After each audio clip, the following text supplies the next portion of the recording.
Bonjour et merci de nous rejoindre pour cette nouvelle vidéo. Avant d'attaquer, prends 2 petites secondes pour t'abonner à ma chaîne. Aujourd'hui, c'est Luc qui me fait le privilège de m'interviewer. Alors Luc, vous l'avez déjà entendu parce que tu as fait la voix off, les premières questions La présentation? sur la présentation. Et sur la vidéo, c'est toi qui as posé les questions de Fred sur la Oui. vidéo de fin juillet. Donc bah, écoute, je te laisse te présenter en quelques petites phrases si tu veux. Eh beh, moi bonjour, moi je m'appelle Luc, j'ai, 41 ans et je suis un ami très proche, de Ludo.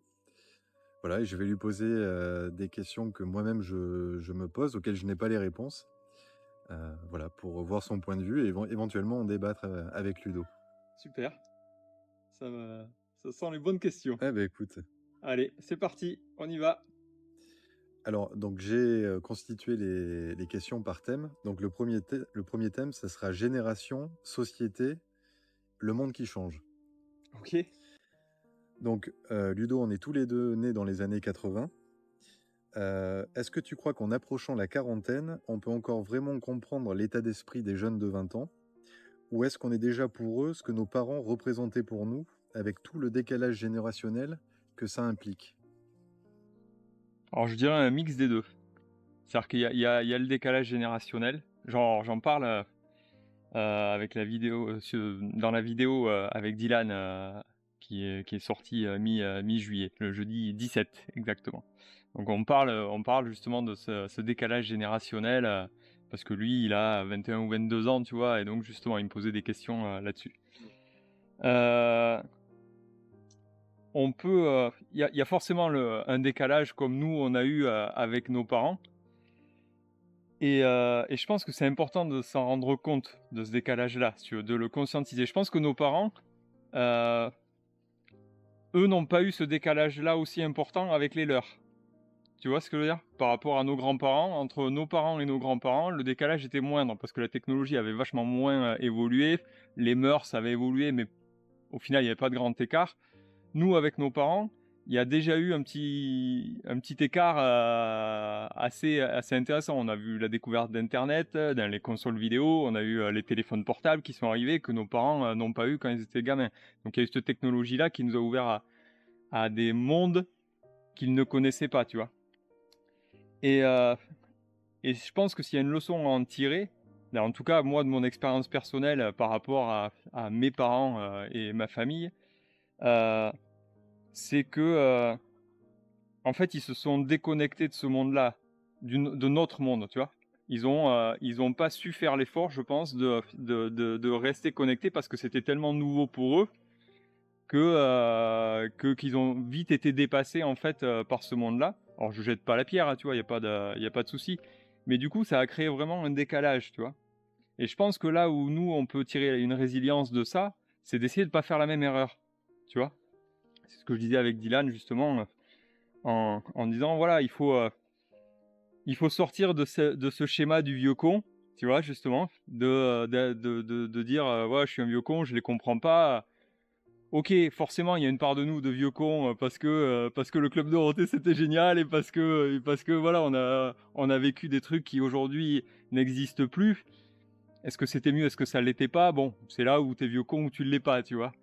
Mais après sur le côté, décalage, je pense que c'est important d'essayer de rester, tu vois, vraiment à la page sans jugement, en fait, tu vois? Sans dire, beh, les musiques d'aujourd'hui, c'est de la merde, nous c'était mieux avant, tu vois?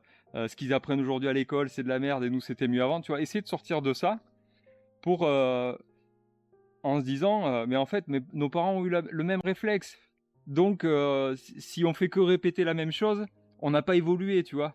Donc c'est essayer de faire mieux que ça et se dire: «OK, j'essaie de pas avoir de jugement et de me mettre au niveau de mes enfants et de comprendre leur univers, de parler avec eux». Et alors c'est dans la discussion que tu rentres là-dedans, tu vois? Il y a rien d'autre que de la discussion et après, beh, de l'empathie, essayer de comprendre ça, pour pas être ce vieux con, tu vois? Et Est-ce que tu penses du coup que c'est, en gros, c'est transgénérationnel, les écarts de génération? Et tu penses que nous, on est peut-être une génération, la première, qui arriverait à casser ce côté où de chaque génération, on a l'impression que c'est évident qu'on ne Ouais. pourra pas comprendre celle qui arrive. Tu comprends Ouais, ce ouais, je comprends, décalage? ouais, tout à fait. Toi, tu penses que c'est Moi, je pense qu'on peut changer ça. tu penses on peut arriver Ouais. à Ouais, ouais, je pense. C'est pas une généralité, tout et le de monde quelle façon? C'est quoi les clés pour toi? pour moi, c'est ce que je dis, c'est vraiment la communication. C'est sortir du jugement. C'est-à-dire déjà, c'est prendre conscience du décalage qu'on a eu nous avec nos parents et se dire: «Beh, j'ai pas envie de ça. J'ai pas envie de refaire la même chose avec mes enfants, si tu veux, d'avoir ce décalage-là». Alors on n'est pas traumatisé, on a survécu, tout va bien, tu vois? Mais je trouve que si on veut garder ce dialogue avec nos enfants et qui pour moi, est source de tout, quoi. C'est-à-dire que quand tu as un dialogue ouvert avec tes gosses, beh, ton gamin, si demain il se fait harceler, il viendra te le dire. C'est-à-dire que tu évites plein de choses, en fait. Tu évites plein de traumatismes à tes enfants si tu arrives à maintenir ce dialogue-là. Et ce dialogue-là, tu le maintiens que s'il y a un pied d'égalité, tu vois? Si tu t'abaisses, entre guillemets, pour dire: «Je suis dans ton monde aussi» et plutôt que ton gamin se dise, bah, je me fais harceler, par exemple, sur des réseaux sociaux ou un truc comme ça sert à rien que j'en parle à mon père, il comprendra pas, tu vois? Et là, en fait, de suite, le «il comprendra pas», ça crée une barrière et l'idée, c'est, de casser ça. Dès le départ, de dire: «Beh, en fait, bah, fais-moi écouter ta musique», tu vois? Moi, les gamines, j'essaie des fois dans la bagnole, tu sais: «Beh, qu'est-ce que vous voulez comme musique?» Et même si des fois, mentalement, je me dirais: «Ah, c'est de la merde», tu vois? Mais mais me dire: «Voilà, elles aiment ça, du moins que, ça part pas dans des injures de fou ou quoi que ce soit» et même si c'était le cas, j'essaierai de rentrer peut-être en discussion avec eux. Voilà, c'est de sortir de ce jugement-là de vieux con pour rentrer dans son univers, essayer de rester le connecter le plus possible. Quand on parle à nos parents, à notre génération de parents, de l'intelligence artificielle, je pense que tu en perds 98. Mais toute la question est là. Nous, quand on aura 60 ans et que tu imagines comment ça évolue dans 20 ans, tu crois qu'on ne sera pas complètement déconnecté Bon, de je ce qui pense qu'on va se sera en train de passer? cueillir des tomates tous, donc il y a pas de problème. Oui, mais Mais oui, non, mais je tu pars comprends de ce ce que tu principe-là, mais oui, si la vie continue comme elle est aujourd'hui, tu vois, quand nous, mais on je pense aura que ça l'âge de tient nos qu'à nous. parents, est-ce que tu penses que, donc là, il y aura 2 générations d'écart, est-ce que tu penses on sera pas tout simplement comme eux? Genre, c'est presque un jugement de valeur de dire on ne le serait pas, tu vois. On les met presque dans un état où ça serait eux qui seraient dans le faux et nous qui seraient dans le vrai. La question, c'est est-ce que c'est pas inévitable? Alors, tu m'as déjà répondu, hein, mais Oui, oui, mais est-ce que c'est pas inévitable que, donc, aujourd'hui, on a 40 ans, mais quand on aura 60, on ne comprenne plus du tout, comme nos parents ne comprennent plus du tout la génération, les technologies qui sortent et on voudra plus s'adapter. Est-ce que ton discours, il est pas valable parce que tu as 40 ans, justement, et tu es encore adaptable, mais est-ce que tu penses être adaptable jusqu'à la fin de ta vie, comme ça? eh beh, écoute, je vais te dire une chose, je pense que pour moi, il y a pas de fatalité, tu vois? C'est-à-dire que, encore une fois, les générations, avant les nôtres, c'était des générations qui sortaient pas de leur zone de confort ou très peu. Il y en avait évidemment, hein, on n'a rien inventé non plus, mais générationnellement, si on fait une généralité, ils se mariaient, ils restaient mariés jusqu'au bout, tu vois? Ils avaient un boulot, ils restaient jusqu'au bout, ils récupéraient l'entreprise de papa ou maman et ils restaient jusqu'au bout, si tu veux, tu vois? Il y avait pas de sortie de zone de confort. Notre génération, déjà, on a créé ça et j'ai envie de te dire, pour y avoir goûté plusieurs fois, la sortie de zone de confort, il y a pas de raison qu'à 60 balais, et j'ai envie de te dire même au contraire, c'est de l'entraînement qu'on est en train de faire là, tout au long de notre vie. Donc, il y a pas de raison que parce qu'à un moment donné, tu as un chiffre qui change sur ta pièce d'identité, que tu as passé un âge, que tu dises: «Bon, en fait, finalement, les zones de confort, c'est génial. Finalement, j'ai pas envie de m'adapter», tu vois? On a créé ça en nous. Tu vois? On est une génération qui a créé des choses et je pense que ça va perdurer. Donc non, moi je crois que c'est pas une fatalité. Franchement, je pense que c'est ça. Encore une fois, on va pas faire de généralité. Il y en a qui vont pas s'y mettre, mais ils s'y mettent déjà pas. Il y a pas si longtemps que ça, je parlais avec quelqu'un qui avait peut-être plus de 70 ans, facile, et on a eu un discours tous les deux sur l'intelligence artificielle extraordinaire. Donc j'ai envie de te dire, du moment qu'il y a au moins une personne dans le monde qui est capable d'être à la page, ça veut dire que c'est pas une fatalité. Tu vois, ça veut dire que c'est possible. Donc si c'est possible, ça nous appartient individuellement. C'est pas là du coup c'est plus générationnel, c'est individuel, tu vois. Hmm. Mais je pense que c'est pas une fatalité. Tu vois, quand tu vieillis, t'as as quand même la vie qui te quitte. Tu vois, tu perds en énergie. Tu vois, les vieux, la plupart des vieux, oui, tu vas avoir des vieux incroyables qui vont. Mais je veux dire, la plupart des vieux, tu vois, ils vont se renfermer dans leur maison, ils vont avoir peur. Tu vois, t'as la vie qui les quitte quand même. Et ça, est-ce que ça, c'est pas un trait humain, si tu veux, qu'on aura tous à un moment donné? Non, mais bien sûr qu'à un moment donné, tu te déconnectes, Mais en fait, je pense que ce qui est important de jauger, en fait, c'est est-ce que ça a un impact ou pas. C'est-à-dire que j'estime que à 60 balais, t'es encore dans la vie, quoi, tu vois. Ah oui, D'ailleurs, 60 balais, t'es encore dans la vie, t'as encore des dialogues avec des gens et tout ça, tu vois. Alors, encore une fois, il n'y a pas d'âge, il n'y a pas de généralité non plus, mais peu importe. Je veux dire, à 60 balais, t'es encore dans le move de la vie. Donc, à 60 balais, je pense que tu peux encore faire ce truc-là d'être intégré, entre guillemets, et comprendre, même si petit à petit, oui, tu vas te décaler à un moment donné, mais Puis peut-être. ouais, vas-y. Non. Alors la troisième personne que vous entendez, c'est un ami qui nous a rejoint, et qui est là plus en mode spectateur, mais qui intervient de temps en temps, voilà, qui veut rester anonyme. Pardon. Peut-être que aussi, plus tu vieillis, plus tu te recentres sur un peu l'essentiel et les nouveautés, les trucs comme ça. Enfin, l'essentiel, je sais pas, ça va être peut-être Même la famille, ta santé. la capacité cognitive. Ouais. Est-ce que tu as la capacité de... Nous déjà, enfin, tu vois ce que c'est, on bosse sur les réseaux, tu vois ce que c'est la capacité technique à tout apprendre. Est-ce que tu as la capacité cognitive, si tu veux, quand tu vieillis, de pouvoir comprendre le monde qui arrive? Après, c'est pareil, ça va dépendre des échanges que tu vas avoir. Est-ce que tu vas rester entre vieux cons? Ah oui. Est-ce que tu vas être ouvert avec des jeunes? Et peut-être qu'en fait...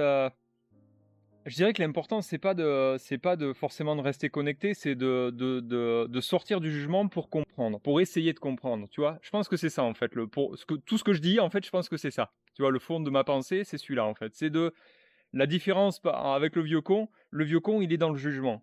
Et en fait, c'est ça que j'essaie d'expliquer, c'est de sortir de ce jugement-là et de dire, ok, quand tu vas parler à un jeune, quel que soit ton âge, t'es 60, 70, et c'est l'échange que j'ai eu avec cette personne-là âgée avec qui j'ai parlé de l'IA. J'étais heureux de ne pas avoir un vieux con. Et tu vois, de dire, j'ai un mec qui parle d'un monde qui n'est pas le sien et qui entend tout ce que je dis et qui rentre dans l'échange et qui n'est pas dans le jugement de « Oh putain, votre génération, vous partez dans des délires de fou », tu vois. Et ça fait plaisir, en fait, de garder ce contact-là. Donc peut-être qu'il ne comprend pas à 100% de tout ce qu'on vit, mais il n'est pas dans le jugement et il est réceptif. Il y a de l'échange. Et en fait, je pense que c'est ça le fond, tu vois, de ma pensée. Il y aura toujours des contre-exemples. Oui. Et après, à 80 balais... il y aura toujours un jeune con. On est qu'à la première question, les gars. Oui, mais c'est pas grave. Et si on fait que 3 questions en 1 heure? Non, mais je veux dire, il y aura toujours la deuxième, elle est pire. La deuxième, elle va encore alimenter il y aura toujours un jeune con, un vieux... Oui. Enfin, tu vois, après, je pense qu'on sera quand même dépassé à 80 balais, dans certains domaines. À 80 balais, en fait, quand tu dis que la vie s'en va, tu vois, ce que tu disais tout à l'heure, là, ça devient presque un choix où en fait, t'en as plus rien à foutre de comprendre le monde. C'est presque plus le tien déjà, tu vois. C'est-à-dire que tu commences à partir dans une autre sphère où ton quotidien, c'est te nourrir, te lever, te laver. Et après, tu perds aussi des facultés. Tu perds des facultés, mais du coup, ça a plus d'importance. Tu n'es plus dans le rôle éducatif de tes enfants, tu n'es plus dans ce rôle-là. Donc, c'est pas grave. Que penses-tu de la responsabilité individuelle dans un système qui infantilise les citoyens à coups de lois, d'aides, d'écrans de fumée? Et c'est quoi, selon toi, le rôle d'un éveillé dans une république comme la nôtre? Est-ce qu'on doit s'adapter, résister ou créer autre chose? Oula, il y a 20 questions en une, là. La part de responsabilité individuelle dans le monde... dans un système qui infantilise les citoyens. Alors, je vais dire ce que moi, j'en fais. Après, c'est pas bien ou pas bien, c'est pas une vérité. Je veux dire, voilà, moi, ce que j'estime pour ma part, en tout cas. Voilà, encore une fois, ça veut pas dire que c'est un exemple à suivre ou quoi que ce soit. Moi, j'ai décidé d'arrêter de voter déjà. Parce que, en fait, pour moi, l'histoire montre que ce soit de l'extrême gauche à l'extrême droite, d'un gouvernement à l'autre, de qui il est promis ça, ou quoi que ce soit, que ça a été le sauveur, pas le sauveur. En fait, il n'y a jamais rien qui a réellement bougé, je crois, depuis des dizaines et des dizaines d'années, politiquement en tout cas, dans le pays.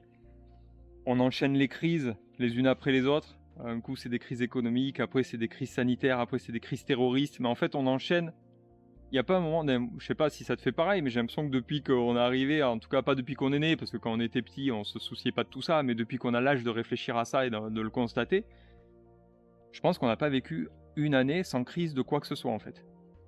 Je sais pas si tu es d'accord avec ça. Si, complètement. Euh, Et alors je vais faire le complotiste, mais c'est presque à se demander si tu veux, à un moment donné, c'est bizarre, ça s'enchaîne bien, je trouve, tu vois. C'est-à-dire que elles se croisent pas les crises, tu vois. Dès qu'il y en a une qui finit, paf, il y en a une autre qui arrive, il y a des terroristes. On a des milliers d'attentats pendant je sais pas combien d'années, et du jour au lendemain, on en a plus. Pouf. Ils ont arrêté, ils ont décidé d'arrêter. Ils ont dit bon, on va arrêter de faire péter des bombes, on se sent mieux maintenant. Et puis là, paf, on chope une autre crise économique, puis sanitaire. Et voilà. Donc pour moi, il y a un système qui fonctionne pas et j'ai pas envie de participer à ça, si tu veux. J'ai pas envie de croire qu'en votant, je peux changer quoi que ce soit parce que j'y crois pas. Voilà, je crois pas que quel que soit mon vote de citoyen, alors je sais qu'il y a des gens qui sont battus pour ça, je sais qu'il y a des gens qui sont morts pour ça, et alors il y a peut-être des gens qui vont se dire le fait de pas voter, c'est pas les respecter. J'ai envie de te dire, c'est presque l'inverse. En tout cas, moi, l'énergie que j'en envoie, c'est presque du respect par rapport à eux parce que je dis, les gars, vous vous êtes battus, vous êtes morts pour une cause qui aujourd'hui n'est plus la même, quoi. C'est-à-dire qu'elle était vraie au moment où vous êtes battus, elle était vraie au moment où vous êtes morts, vous êtes battus pour des vraies valeurs, des vraies choses. Et aujourd'hui, mais mon combat, il est un peu plus, alors même si c'est pas un combat réel, parce que je suis pas en train de manifester ou quoi que ce soit, tu vois, mais il est plus pacifiste parce que la société a évolué et voilà. Mais il est aussi pour changer les choses, entre guillemets, tu vois. Il est à la fois différent, mais c'est aussi la continuité de ça, tu vois. Donc voilà, déjà pour moi, le fait de pas voter, c'est dire... en fait, je m'en fous d'être de gauche, de droite, tu vois. Je relis la question parce que j'ai l'impression que tu as juste tiré un petit peu à côté. D'accord. Je parlais de la responsabilité individuelle, donc dans ce cas-là, la tienne, c'est, d'après toi, quelle est ta responsabilité individuelle dans un système dans lequel on vit aujourd'hui, en France, en 2025 ? Toi, quelle est ta responsabilité individuelle là-dedans ? Ouais, alors là, je vais répondre, mais sans répondre. Si jamais ça te va, tant mieux. Si ça te va pas, mais écoute, tu me relanceras différemment. C'est une question que je me pose pas tellement en fait parce que je reste, et c'est ce que je parle dans mon livre et tu le sais, l'égoïsme positif. Et pour moi, mon monde, il s'arrête à ce qui m'entoure de très proche. C'est-à-dire que je suis complètement coupé des informations, je suis complètement coupé de ce qui se passe dans le monde. Bien sûr qu'après, j'en entends parler via les réseaux et tout ça, mais je m'y attarde pas en fait, ça n'a pas d'importance, tu vois. C'est triste qu'il y ait des guerres et tout ça, ok, mais moi dans mon quotidien, si tout va bien, tu vois. Et si tout va mal dans mon quotidien, tout va mal pour moi et dans le monde qui m'entoure. Donc je me pose pas de questions de ce qui se passe sur un plan national, même régional, même départemental, tu vois. Donc je suis assez centralisé sur ma vie et le monde qui m'entoure proche et qui évolue. Et si tu es concentré déjà là-dessus, tu as déjà beaucoup à t'occuper, tu vois. Donc là, je reviens encore sur le sujet. Ta responsabilité individuelle, là, tu viens de dire qu'elle n'est pas à une échelle qui est très grande. Tu es en train de nous expliquer que tu rétrécis ta responsabilité individuelle. Quelles sont les limites, même si c'est très proche de toi, quelles sont les limites de tes responsabilités individuelles dans la collectivité, dans le monde dans lequel tu vis? C'est quoi la bulle qui, malgré tout, fait que tu côtoies, si tu veux, les gens de ton pays, de ta société? Quelle est la bulle où ta responsabilité s'arrête? Alors je vais encore aller, et puis tu me comme d'hab, hein.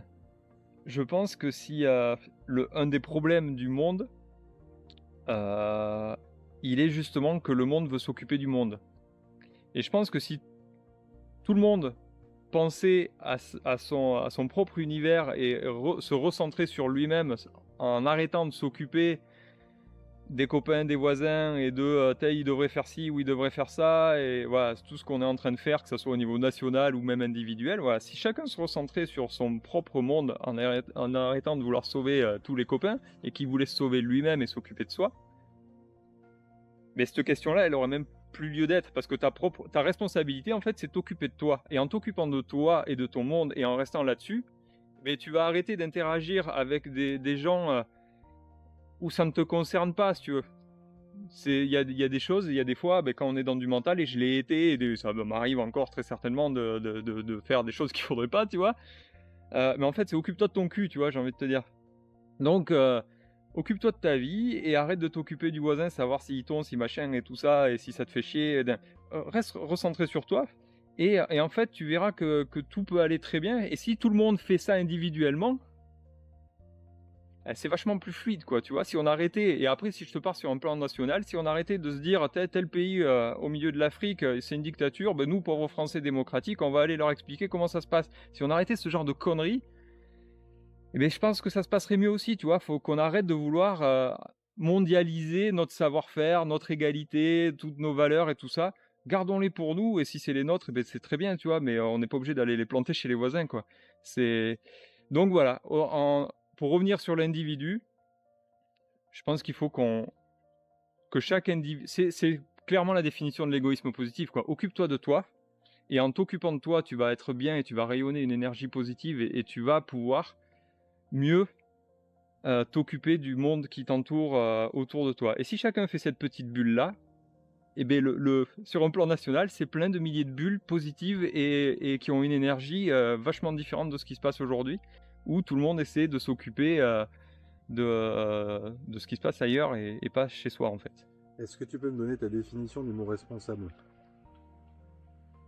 Elle est vaste parce que ça dépend Pour sur... toi, qu'est-ce que c'est que... Quand est-ce que toi, tu t'identifies comme étant responsable? Quels sont ton état d'être ou les actions que tu peux faire où tu te qualifies de Moi, responsable?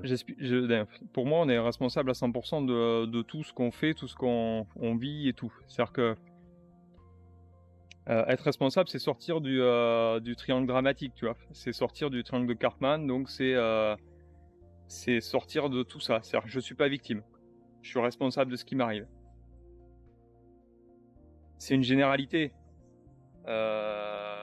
Encore une fois, c'est une généralité. Si on reprend le fameux triangle, tu dis je suis pas victime donc je suis responsable. Sauf que dans le triangle, il y en a 3 postures. T'as sauveur et bourreau. Et t'en parles pas pourtant. Oui. Parce que la responsabilité va pour moi beaucoup avec le rôle de victime. Après, être responsable, être sauveur, ça veut dire que, ça revient à ce que je te disais tout à l'heure, quelqu'un qui est sauveur, c'est quelqu'un qui va s'occuper de choses qui ne le concernent pas directement. Ou en fait, inconsciemment, ça revient à lui parce que c'est souvent pour flatter son ego. C'est là où... et donc, c'est là où tu reprends ta responsabilité. C'est te poser la question de pourquoi tu agis comme ça. Pourquoi tu as envie d'agir dans le rôle de sauveur, pourquoi tu agis dans le rôle de bourreau, pourquoi tu agis dans le rôle de victime. C'est comprendre tes agissements, qu'est-ce que ça génère chez toi, et elle est là ta responsabilité. C'est qu'est-ce que tu fais dans ton quotidien et pourquoi tu le fais. Tu vois, c'est mesurer et arrêter de dire le monde m'en veut, mon patron est un connard, et non, si ton patron est un connard, ta responsabilité c'est de te barrer, tu vois. Ou c'est d'aller le voir et lui dire aujourd'hui, à partir de maintenant, je me respecte, et si ça vous va, c'est très bien, si ça vous va pas, c'est pareil. Elle est là, la responsabilité de chacun, en fait. C'est de se respecter, de s'aimer, de s'affirmer. Voilà. Et de se donner de l'amour. C'est pas évident, hein. C'est un gros travail et qui est jamais réellement acquis. De toute façon, pour moi, rien n'est acquis, mais tu peux arriver à un niveau de responsabilité élevé et du jour au lendemain, il t'arrive un truc et tu vas te recasser la gueule et tu vas devoir réapprendre à te responsabiliser, quoi. C'est un travail de tous les jours et de chaque situation. Mais pour ça, il faut vivre dans son moment présent et prendre conscience de ce qu'on fait, des interactions, de la conséquence de nos actes sur les autres. Et voilà, il faut avoir conscience de ça. Si tu es ouvert à tout ça, tu peux revenir à toi-même et prendre tes responsabilités. Si tu es dans un futur très loin ou si tu es à regarder ce qui se passe chez le voisin, tout ça, tu le vois pas. Et c'est en ça où c'est là où tu t'occupes du monde entier et pas du tien, en fait. Mmh. Je pense. C'est-à-dire que pour que ta bulle, elle fonctionne, c'est que à côté de ça, tu as quand même des gens... Tu trouves qu'elle fonctionne, la bulle, là? Tu vas te soigner, tu t'es soigné. C'est pas parfait. Tes enfants, ils vont à l'école. Tu vas faire des courses. Oui, on a le minimum vital et social. Oui, mais est-ce que tu crois... Non, mais ce que je veux dire, c'est que tu rejettes la politique. Pourquoi pas? Mais mine de rien, c'est quand même ça qui te permet, toi, de dire aujourd'hui, je suis dans ma bulle personnelle. Et en gros, moi, je m'occupe de mes problèmes, de ma vie. Mais en fait, ce que tu oublies, c'est que si ta vie, elle fonctionne, t'as un toit, tu peux faire ça actuellement, bah, c'est qu'il y a eu des décisions politiques Oui, alors à là, côté là de où je ça. suis pas d'accord, si tu veux, c'est Et que... attends, je termine Vas-y. après, je te laisserai. Et ce que tu oublies, c'est la notion quand même qu'il faut des règles. L'exemple typique, c'est le code de la route. Tu nous dis que chacun a qu'à penser, machin, si le voisin il tombe, j'ai qu'à me concentrer sur ma vie. Mais il faut des règles de base. Regarde le code de la route. Si chacun fait ce qu'il veut, tu ne pourras pas te déplacer en voiture. L'accident, il sera inévitable. Ce qui fonctionne, c'est qu'il y a quand même des règles communes. Qu'on adhère ou qu'on n'adhère pas, mais il y a des règles communes. Et c'est ce cadre commun qui te permet de conduire à peu près en sécurité, qui te permet de vivre ta vie, donc ta bulle. Ça, on peut l'entendre. Tu t'occupes de ta vie proche, de ton monde proche. Je l'entends et je suis assez d'accord, c'est peut-être ce qu'il faudrait qu'on fasse tous. Par contre, si cette bulle, elle fonctionne le mieux possible, c'est quand même qu'il y a eu des règles communes, des règles en commun. Je comprends ce que tu dis, Et c'est ce qui te permet de vivre Ouais. ta bulle. mais je suis pas d'accord quand même. Parce que c'est des décisions qu'en fait, politiques. je pense qu'il y a possibilité qu'on vive dans un monde différent de celui-là. Le Oui. truc, c'est qu'on connaît que ça. Donc, on a l'impression... Si tu veux, j'ai un peu l'impression que c'est le bourreau, tu sais, c'est le bourreau qui t'a flagellé, qui après vient te filer le médicament et tu lui dis putain, heureusement qu'il est là, il m'a soigné.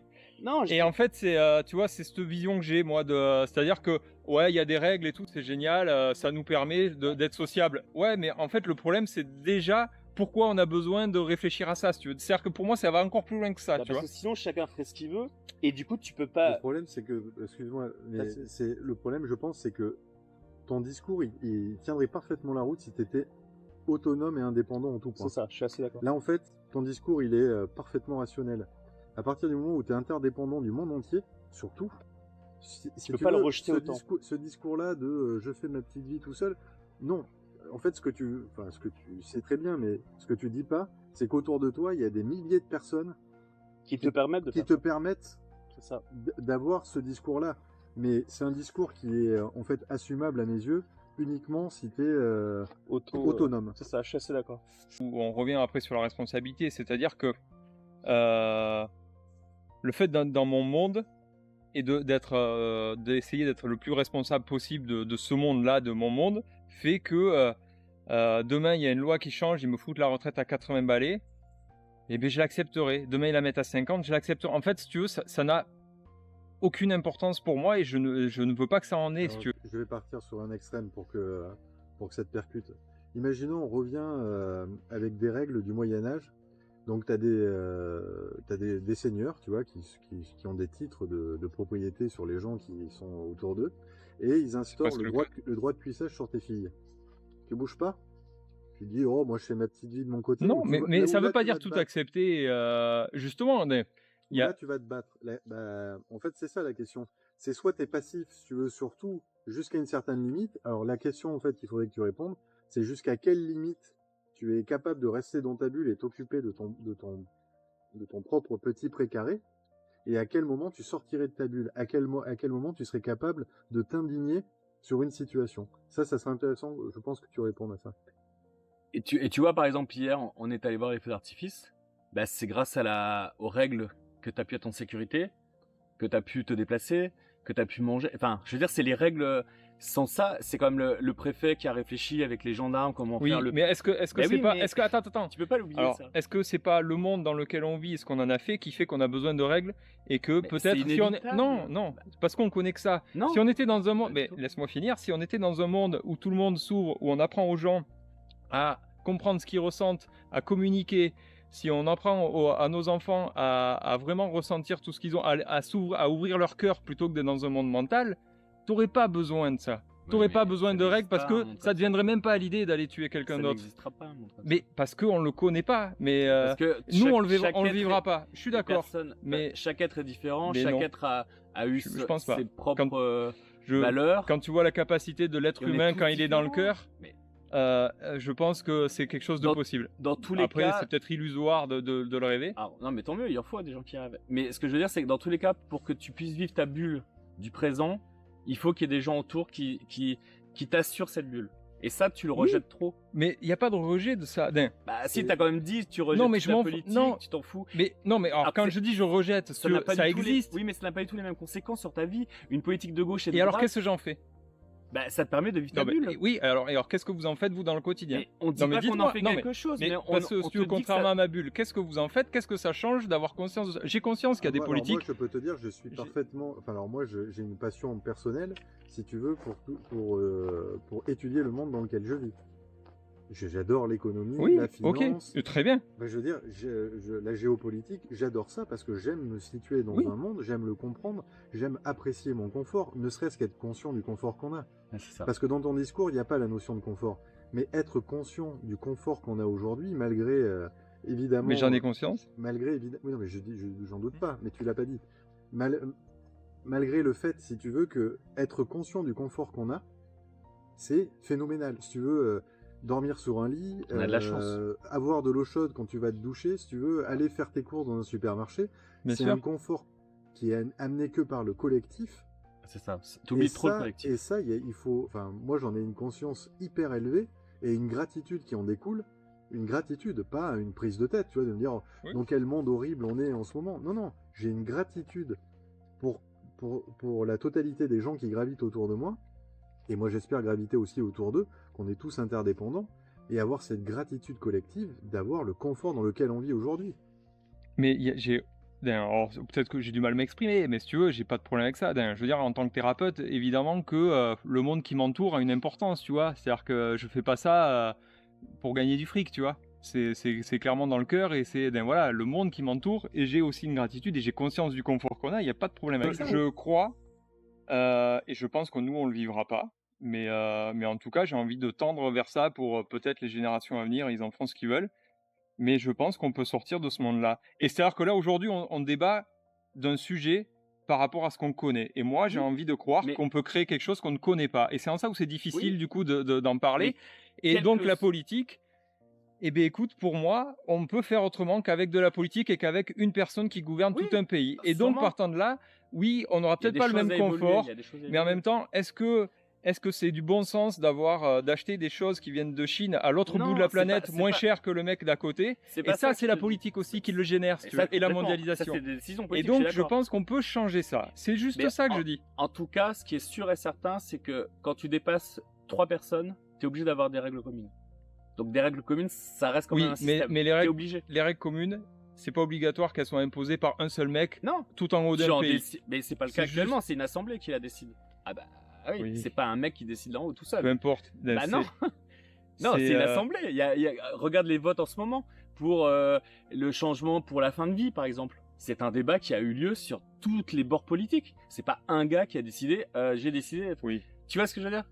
Enfin, après, on peut remettre en cause. Après, on peut, C'est pas on peut un partir gars. Je loin pense que sur- t'as On une peut mauvaise remettre en image. cause, si T'as tu peut-être veux. une mauvaise image actuellement du On système peut remettre politique. en C'est pas- question l'Assemblée, c'est-à-dire qu'ils sont aussi Ils ont été élus à par la. 600 personnes qui ont été. Oui, 600 personnes qui qui sont écoutent ce que va dire un chef de parti, puis ils vont le suivre ou pas individuellement. Ben, Mais dans tous les cas, il y a des têtes de liste qui disent, tu le vois pour les présidentielles, quand tu vois qu'il y a un mec qui est capable de dire, bah, je suis pas au second tour, ma consigne de vote c'est voter pour lui, et que tu as des millions de pingouins qui vont Oui, aller qui voter vont- pour lui ça, je parce suis que lui d'accord. il a dit, eh bien je c'est suis ça la d'accord. politique si tu veux. Et oui, donc, mais non, ça c'est une partie parce que Et tu veux oui, louer- mais- tu veux, mais- tu veux voter une loi, c'est pas du tout ça. C'est-à-dire qu'au sein même d'un parti, t'as genre, tu vas prendre, je sais pas moi, le parti de LFI, bah t'as des LFistes qui vont bien pas être sûr d'accord qu'il y a avec. des- je Non suis mais d'accord. ce que je veux dire, c'est quand même ce système est quand même, on peut pas renier que c'est un système démocratique. Chaque député a été élu par Oui, des gens. après est-ce c'est des que représentants. je veux de la démocratie Ah bah, telle qu'elle après, est là? Moi je te dis non. peut-être. Voilà. Mais dans tous C'est les cas, juste pour ça. qu'un système fonctionne, on peut pas nier qu'il faut des règles. C'est certainement le meilleur système aujourd'hui. Je sais pas si c'est Non, non, le mais meilleur système. je Mais il pense faut des règles. qu'aujourd'hui, sur le système, sur tout l'ensemble des systèmes qu'il existe, c'est probablement le mieux. Et je suis sais OK pas. avec ça. Est-ce qu'on peut faire mieux? Je pense que oui. Toi qui Mais te plains pas, là, tu vas pas te plaindre, donc du coup, forcément, de Non. ce système-là. Donc si tu n'es pas dans la plainte, pourquoi t'es pas dans l'action de vouloir le changer? parce que je suis pas dans le combat, je suis pas du genre à me combattre, si tu veux. C'est pas du combat. Mais si, parce que C'est quand de tu. c'est de l'indignation. Bah, c'est un combat. C'est pas vraiment la même Mmh. énergie qui est derrière. Quand tu t'indignes, tu combats quelque chose. Je suis pas dans le combat. Je suis dans mon monde et j'essaie de prendre ma Mais si t'es pas- responsabilité si dans t'es pas tout. dans le combat, t'es dans quoi? La passivité? Dans C'est mon quoi monde. l'entre-deux? C'est quoi l'entre-deux, Ludo? Entre le combat et la passivité? Les combats, c'est vertueux. C'est vachement polarisé un combat. Ça peut être vertueux comme ça peut être destructeur. Mais un combat, c'est polarisé. C'est pas négatif comme mot. C'est une action. C'est le fait de se lever, le fait Il y a un côté, pour moi, je trouve que dans un combat, il y a. Ouais, alors là, c'est pareil, on peut partir loin. Mais dans le combat, j'ai un truc qui me vient, alors je te le dis, même si du coup, je m'écarte du sujet, mais il y a un côté. Je trouve qu'on se bat toujours pour les mauvaises choses. Alors souvent, en tout cas, je vais enlever le toujours. On se bat souvent pour les mauvaises choses. C'est qui on Non, mais C'est qui on, Ludo? là, je fais une généralité, si tu veux. Mais et moi avec, et nous, voilà. Le on, c'est nous. Quand là, je pars sur la maladie, rien à voir. Parce que tu abordes le combat et c'est le truc qui me vient, donc je le dis. Demain, quelqu'un chope un cancer, il va combattre le cancer, si tu vois, plutôt que se battre pour vivre. Tu vois, je trouve qu'il y a toujours cette polarité de on combat toujours la mauvaise chose. Tu vois, on pourrait se battre pour vivre, non, on va se battre contre la mort. Et je trouve que c'est pas la même énergie déjà, tu vois. Et voilà, j'avais envie de te dire ça juste par rapport au combat et ce que tu dis, la polarité. C'est-à-dire que oui, je suis d'accord que c'est pas forcément négatif, mais malgré tout, je pense que la plupart des combats qu'on peut connaître autour de nous ou quoi que ce soit, ils partent sur le côté négatif, tu vois. On pourrait les polariser différemment, mais je pense que c'est quand même pas ce qui se fait le plus, tu vois. Oui, mais si on reprend l'exemple de ton cancer, si tu te bats pour vivre, tu combats le cancer. Non, l'énergie c'est pas la même. Parce Non, que c'est non, le je t'assure cancer que qui non. peut arrêter ta vie. Oui, bah là on parle d'énergie, si tu veux. C'est ta motivation. C'est un fait, motivation. c'est la maladie qui peut arrêter ta vie.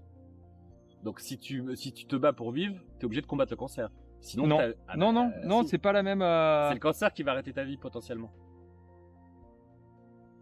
Je suis pas. Alors comment l'expliquer? Non, bah après chacun a son. Non, mais c'est pour là-dessus. que tu comprennes l'idée. Vu que tu veux vivre, t'es obligé de combattre le cancer qui peut t'empêcher de vivre. Après mon accident, je me suis battu pour remarcher convenablement. Je me suis pas battu contre l'handicap, tu vois. C'est-à-dire que je me levais en me disant, allez, tu vas marcher, tu vois. C'est-à-dire que ma motivation, elle était positive. C'est tu vas marcher et tu vas avancer, tu vois. Et du coup, tu es concentré sur quelque chose de positif. Dans l'idée générale, je suis d'accord avec toi. Oui, parce la que finalité est la même. Pour Par marcher, contre, t'as combattu psychologiquement, ton handicap qui s'installait. là où ça change, c'est dans le psychologique. Ouais. C'est tu te bats pour quelque chose de positif. Et donc, ça t'emmène vers du positif. Mais moi, Quand tu commences à te battre contre quelque chose, tu fais exister ce truc.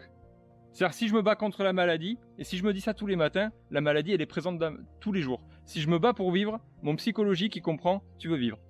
Et tu t'ancres ça, si tu veux. Le combat, il a plus rien à voir, je t'assure. Vraiment. l'un n'empêche pas l'autre, je pense. L'un n'empêche pas La l'autre. finalité, Tu te bats pour dans les vivre. grandes lignes, est la même, mais psychologiquement, et je pense que tu prends deux personnes, un qui se bat pour vivre, un qui se bat contre quelque chose. Il n'y a rien de scientifique dans ce que je dis, Non, mais je pense Je suis d'accord avec toi. que la finalité est quand même pas la même. Oui, l'intention est très très importante. Se battre pour vivre, c'est très différent de se battre contre la maladie. Je suis complètement d'accord avec ça. Oui, mais dans tous les cas, tu dois battre ton ennemi. En fait, c'est l'intention qui compte. Ouais. Je vois ce que tu veux dire. Ouais. Et tu t'ancres quelque chose de positif. Bon, c'est égaré, mais Je c'était vais sur le tenter coup. la troisième question. Donc, nouvelle question. Beaucoup de gens parlent de liberté, mais n'en assument pas les conséquences. Tu veux être libre, mais tu veux aussi la sécurité, le salaire, la reconnaissance. Est-ce que toi, tu vois un moyen de réconcilier tout ça? C'est une question qui est complètement à l'ordre du jour, quoi. Parce que ben, moi-même qui prône la liberté, et t'as raison, je profite aussi de la sécu, du confort et tout ce qu'on dit depuis tout à l'heure, hein. Donc il y a ce côté, ouais, tu veux être libre, mais en même temps, il y a des règles, et c'est là où je vous rejoins. Et ces règles, ben, des fois, elles vont dans ton sens, et des fois non. Et quelle est la frontière de la liberté? Et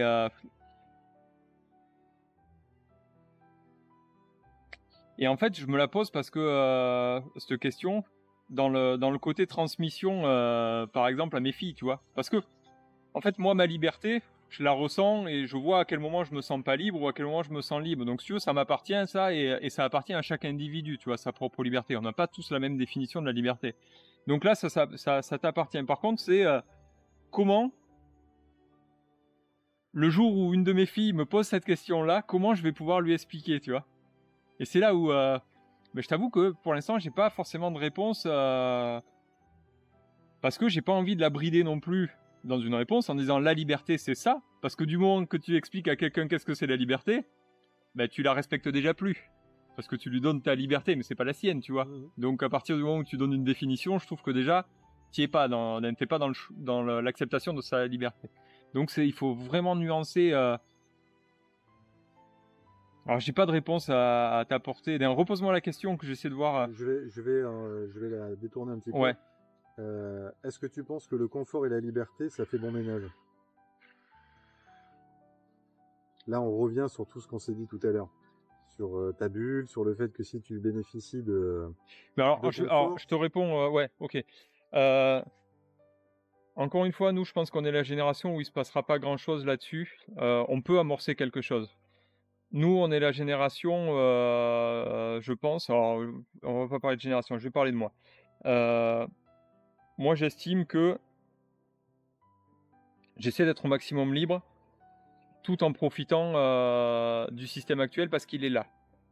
Par contre, si demain il y a un effondrement ou quoi que ce soit, si tu veux, ça me va.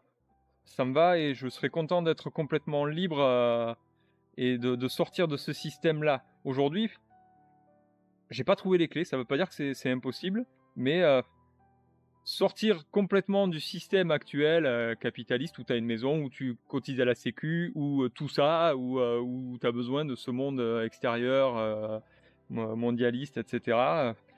Peut-être qu'il y en a qui arrivent à sortir de ce monde-là et à vivre en complète autonomie, et je pense que ça existe, clairement. J'en suis pas là, mais j'aimerais un jour y arriver.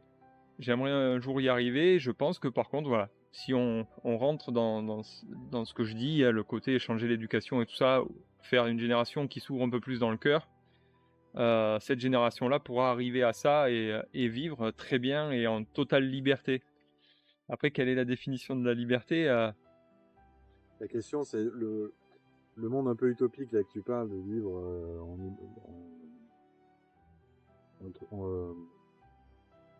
de vivre indépendant, en vase clos entre guillemets. La question, c'est de s'imaginer les efforts que ça doit représenter en termes d'abandon de confort. Et toujours pareil, parce qu'on est né là où on est né, parce qu'on est né en France, qu'on a dans les années 80, je reviens sur la première question, et qu'on a été baigné de confort au point qu'on n'en est même plus conscient, que tout est normal, oui, je suis d'accord. que tout est dû et c'est bien ça le problème. Ouais. Mais t'imagines la somme d'efforts que ça demanderait d'arriver à cette liberté et cette indépendance pour sortir tout ça. Moi, je trouve que c'est un super rêve utopique et je rêverais d'un jour arriver à faire les efforts pour arriver à ça. Mais je pense que il y en a qui arrivent à le faire et je leur tire mon chapeau. Alors, je vais te dire une chose que je pense. Je pense que, en fait, c'est toujours pareil. Si on n'avait pas le choix, on y arriverait très bien, on s'adapterait.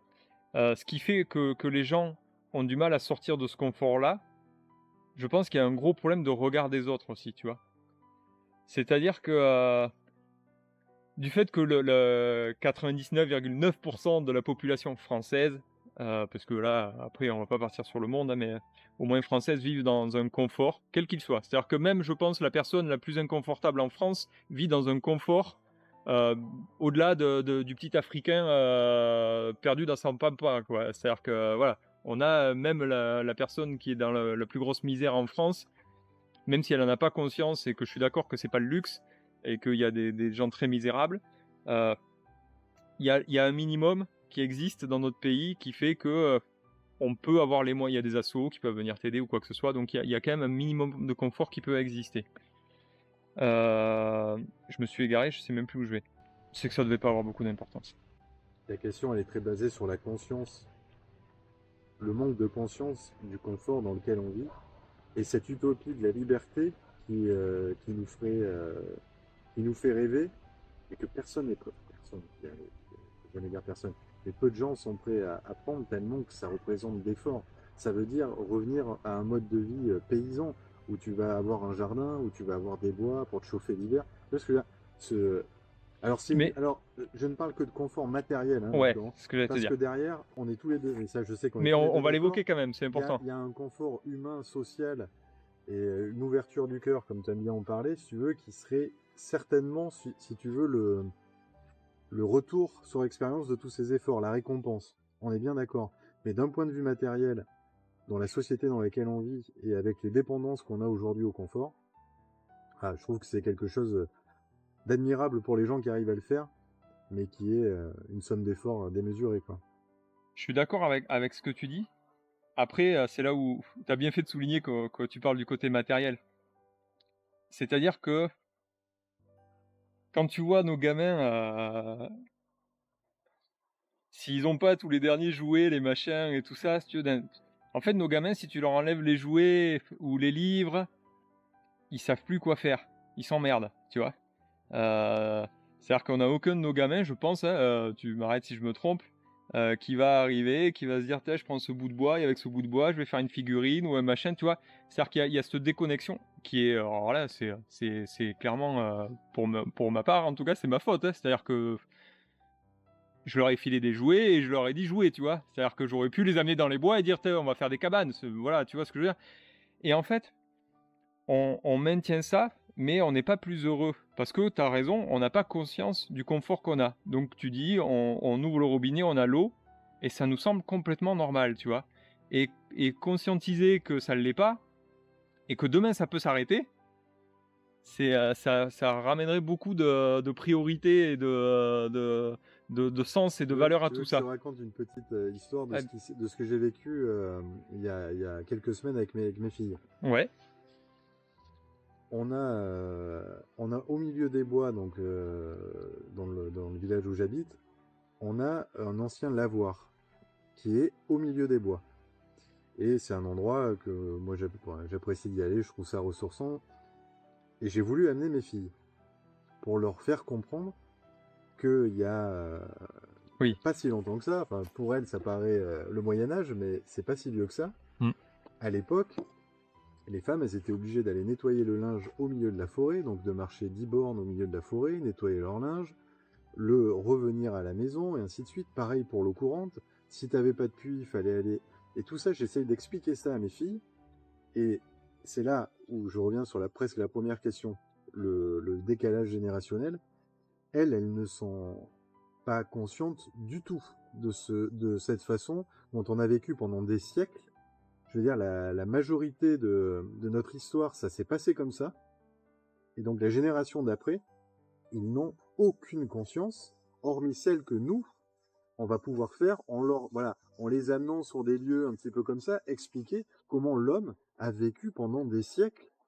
Et c'est tellement en décalage avec le monde dans lequel elles vivent, que je trouve qu'il y a, tu vois, ça c'est pour rebondir sur ce que tu dis, Oui, c'est notre rôle à nous. Aussi, si on veut pas qu'ils soient déconnectés, notre responsabilité en tant que parents, c'est d'aller leur expliquer un peu comment le monde a toujours marché depuis la nuit des temps. Je suis d'accord. Là où je vais mettre un bémol sur ce que tu dis, ta plus grande fille, elle a... Voilà.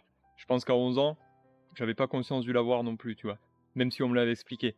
Je pense qu'il y a un âge aussi pour tout. On en parlait avec notre troisième ami qui est là, anonyme. On en parlait hier. Où tu me disais mes enfants n'ont pas conscience de la valeur de l'argent et tout ça. Et je disais, mais en fait, je pense que tu prends réellement conscience de la valeur de l'argent le jour où tu travailles pour la première fois, que tu te dis, un jour de travail, ça vaut tant, et mon loyer, il vaut tant. C'est là où tu prends... C'est-à-dire que je pense qu'il y a un âge pour tout. 11 ans, c'est très bien que tu leur en parles, je trouve ça génial, tu vois, que déjà, tu amorces ça. Mais tu sais, c'est comme toutes les graines qu'on s'est plantées les uns les autres. Tu sais, tu plantes la graine, elle germera. Tu vois, mais c'est pas là maintenant, tu vois. 11 ans, je pense que c'est encore un peu tôt. C'est juste un exemple pour illustrer que notre responsabilité en tant que parents, tout à fait, c'est aussi de les amener aussi vers ce côté historique, vers ce passé. Et conscience du confort. Je pense que c'est ça qu'il faut qu'on leur amène aussi. Voilà, leur dire. T'as l'eau courante, mais c'est pas le cas de tout le monde. Parce que tu leur dis avant, on faisait un trou dans le jardin pour aller faire ses besoins. Elles te disent, mais ça c'était au Moyen-Âge. Bah non, c'était. Il y a un siècle, tu vois, où c'était... Oui. C'est pas si vieux que ça, mais pour eux, ça va revenir. Un décalage temporel qui est... Ouais, mais elles le connaîtront différemment après C'est l'effondrement. ton rêve, ça. Ça, c'est mon rêve. Mais non, mais je pense qu'on Et reviendra comment à... tu les prépares, toi, tes filles, à l'effondrement? Pour l'instant, je les prépare pas plus que ça, pas consciemment en tout cas. Je te dis, moi, depuis quelque temps, je suis beaucoup sur la communication. J'essaie vraiment de garder ce lien et de créer ce lien de confiance. Je te dis tout, je t'explique. Elles savent pourquoi j'ai arrêté mon ancien job, elles savent mes projets, elles savent mon quotidien. C'est-à-dire que moi, je leur dis absolument tout. Et, euh, et j'espère qu'elles le font aussi dans l'autre sens, tu vois. Et en fait, j'essaie de rester là-dessus. Et je me dis, tant qu'il y aura ce lien-là, quoi qu'il se passe, en fait, ça veut dire que la moindre question qu'elle va avoir, par exemple, demain, l'effondrement, tu vois, où il y a des robots qui arrivent, vont dans un magasin, et il n'y a plus d'êtres humains, il n'y a que des robots, si tu veux. Eh bien, si tu as créé ce lien-là, en tout cas, c'est ma croyance, hein, si j'ai créé ce lien-là et qu'il fonctionne, eh bien, elles vont venir me voir en disant, papa, il y a des robots, qu'est-ce que c'est, tu vois? C'est-à-dire qu'elles vont venir échanger, et là, je vais pouvoir rebondir à chaque fois sur tout ce qui se passe dans leur tête, en fait. Et c'est comme ça que je compte. C'est-à-dire, je veux pas anticiper des questions qu'elles ne se posent pas, et leur créer des trucs, si tu veux, qu'elles ne se posent pas. Je préfère essayer de maintenir le lien pour qu'elles me posent la question au moment où elles se la posent, et que je sois en capacité de répondre du mieux possible et de l'accompagner à ce moment-là, tu vois. Voilà, moi, comment j'essaie. Encore une fois, je l'essaie, j'en sais rien, c'est l'avenir qui me dira si ça fonctionne ou pas.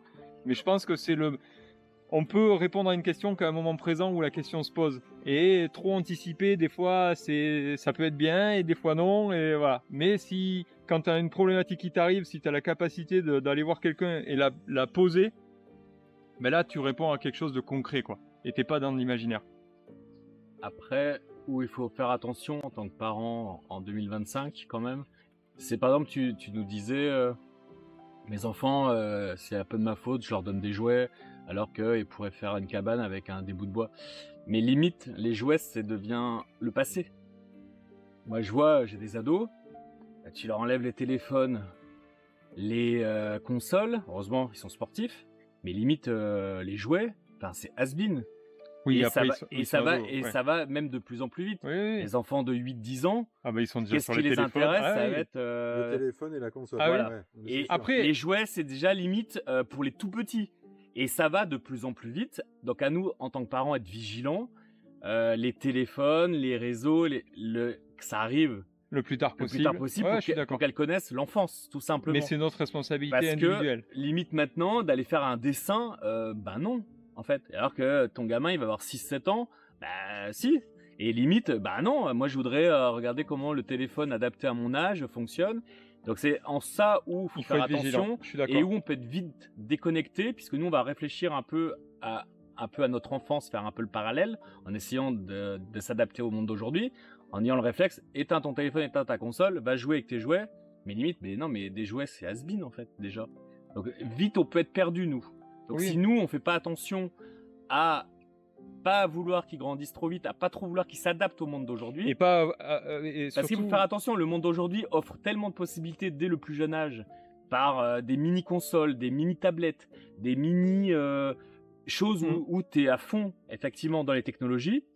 Mais si nous, on résiste pas à ce monde qui va très très vite, limite, la génération va même plus connaître ce que c'est de jouer au Playmobil Oui, je suis et faire d'accord. un dessin. Après, Donc à nous, en tant que parents, effectivement, faut comprendre le monde d'aujourd'hui, mais pas vouloir qu'il nous envahisse complètement, mettre vite quand même un cadre, parce que ce cadre va nous permettre quand même de pas sauvegarder nos enfants, c'est pas le mot, mais en tout cas, on va dire freiner un peu l'envahissement des technologies pour qu'ils connaissent quand même l'innocence, qu'ils connaissent qu'est-ce que c'est de s'embêter, qu'ils connaissent, effectivement, il n'y a pas toujours un écran qui va me dire appuie sur ça, regarde ça. Non, moi je vais chercher moi-même, tiens, si je dessine ça, si je mets tel Mikado avec tel Mikado, ah bah oui, tiens, ça peut faire ça. Attention, si je l'enlève, ça tombe tout.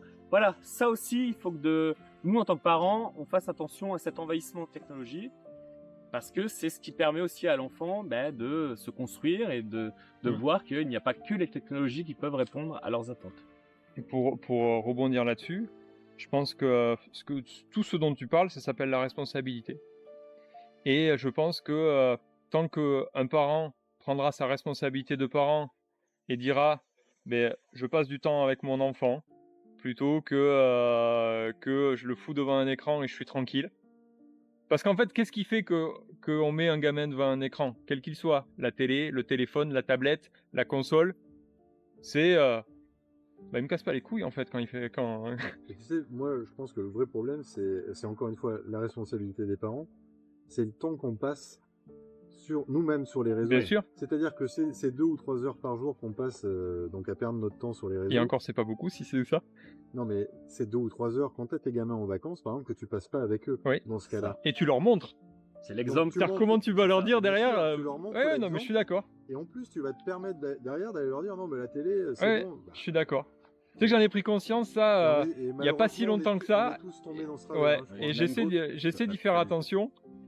Et c'est pour ça, tu vois, là, je suis à la bibliothèque, je me suis pris aussi des livres. Et j'avais vu une image sur les réseaux qui m'avait parlé, je sais plus si c'était une vidéo, une image, peu importe, où justement il disait, en fait, un enfant, il fait pas ce que tu dis, il fait ce que tu fais. Et donc là, tu voyais une mère avec un téléphone et son gosse à côté avec le téléphone. Et tu voyais une mère avec le livre et son gosse à côté avec le livre. En fait, il copie ce que tu fais, donc t'as raison. C'est Si tu passes ton temps sur ton téléphone ou devant la télé, et que derrière tu lui dis pose ton téléphone, elle va te dire mais pourquoi? Ben parce qu'il faut pas, ben pourquoi tu le fais? Ah ben parce que moi je suis grand. Eh mais c'est pas un argument quoi.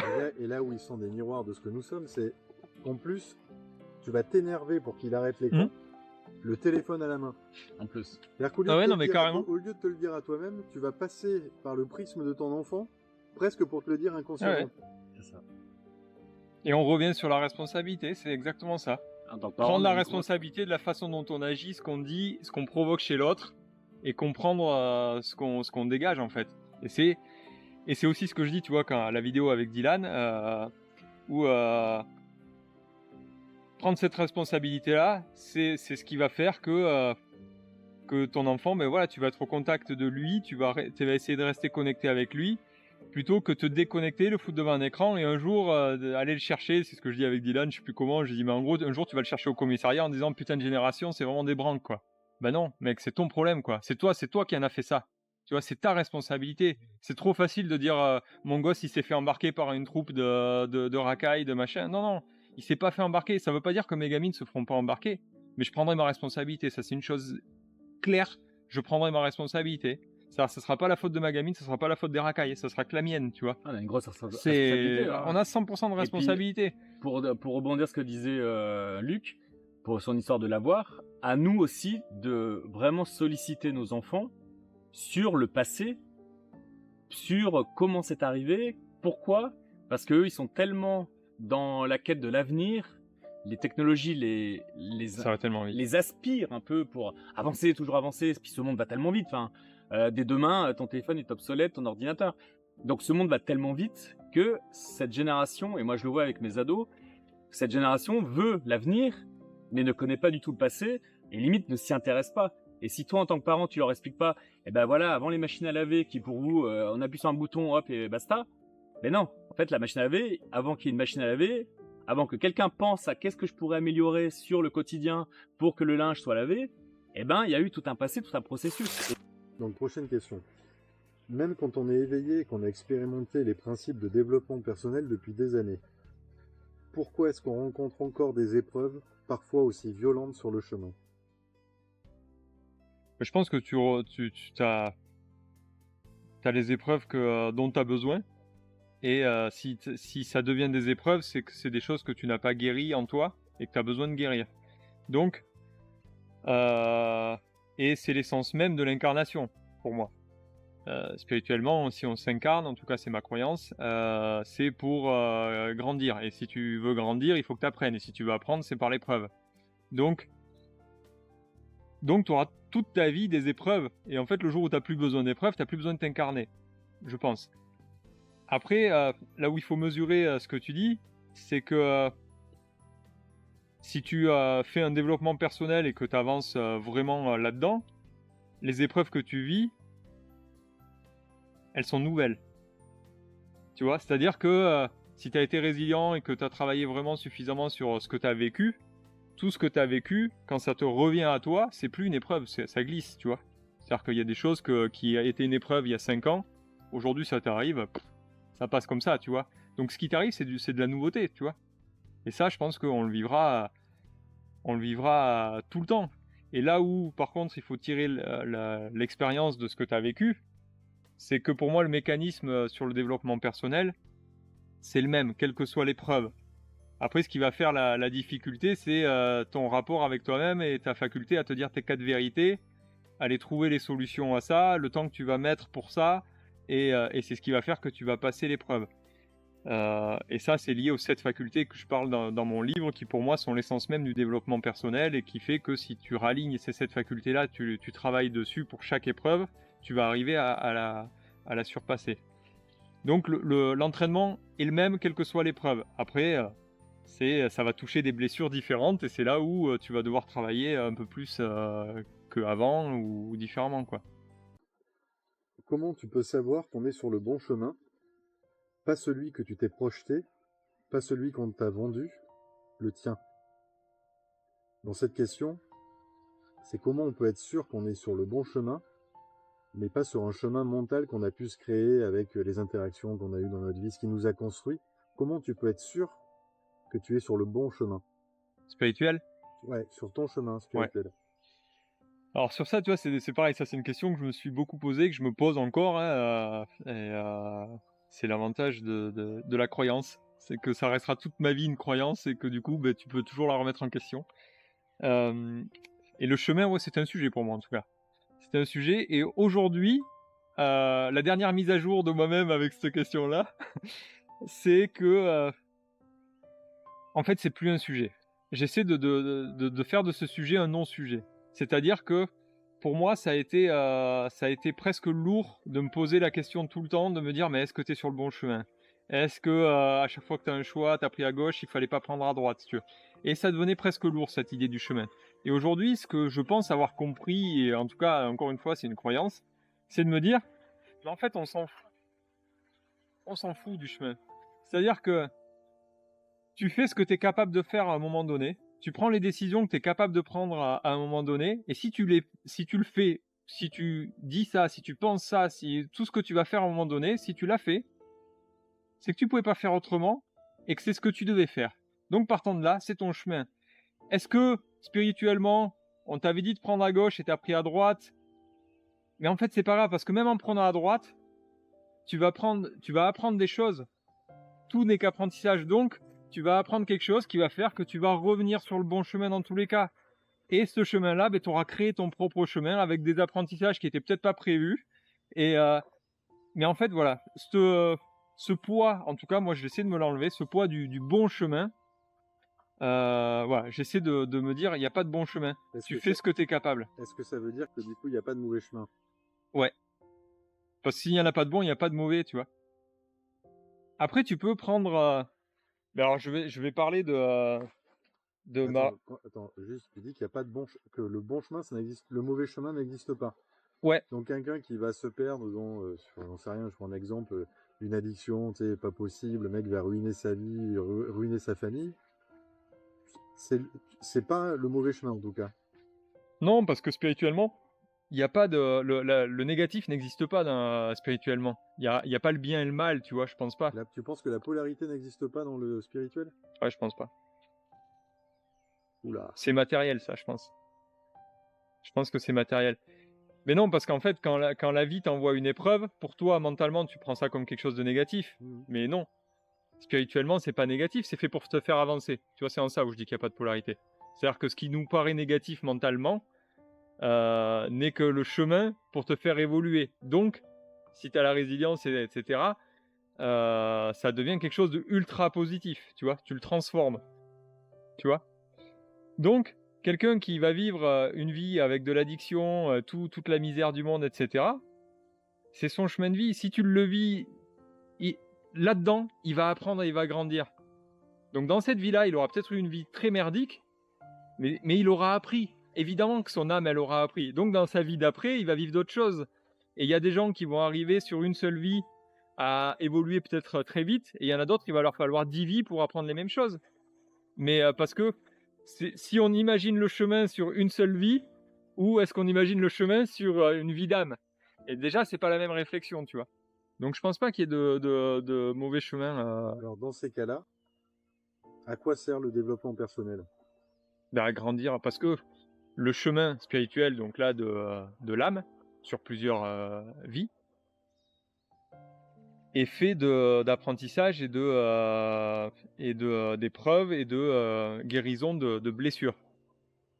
Donc le développement personnel, c'est à ramener ça dans la matière pour prendre conscience de ses blessures et les guérir.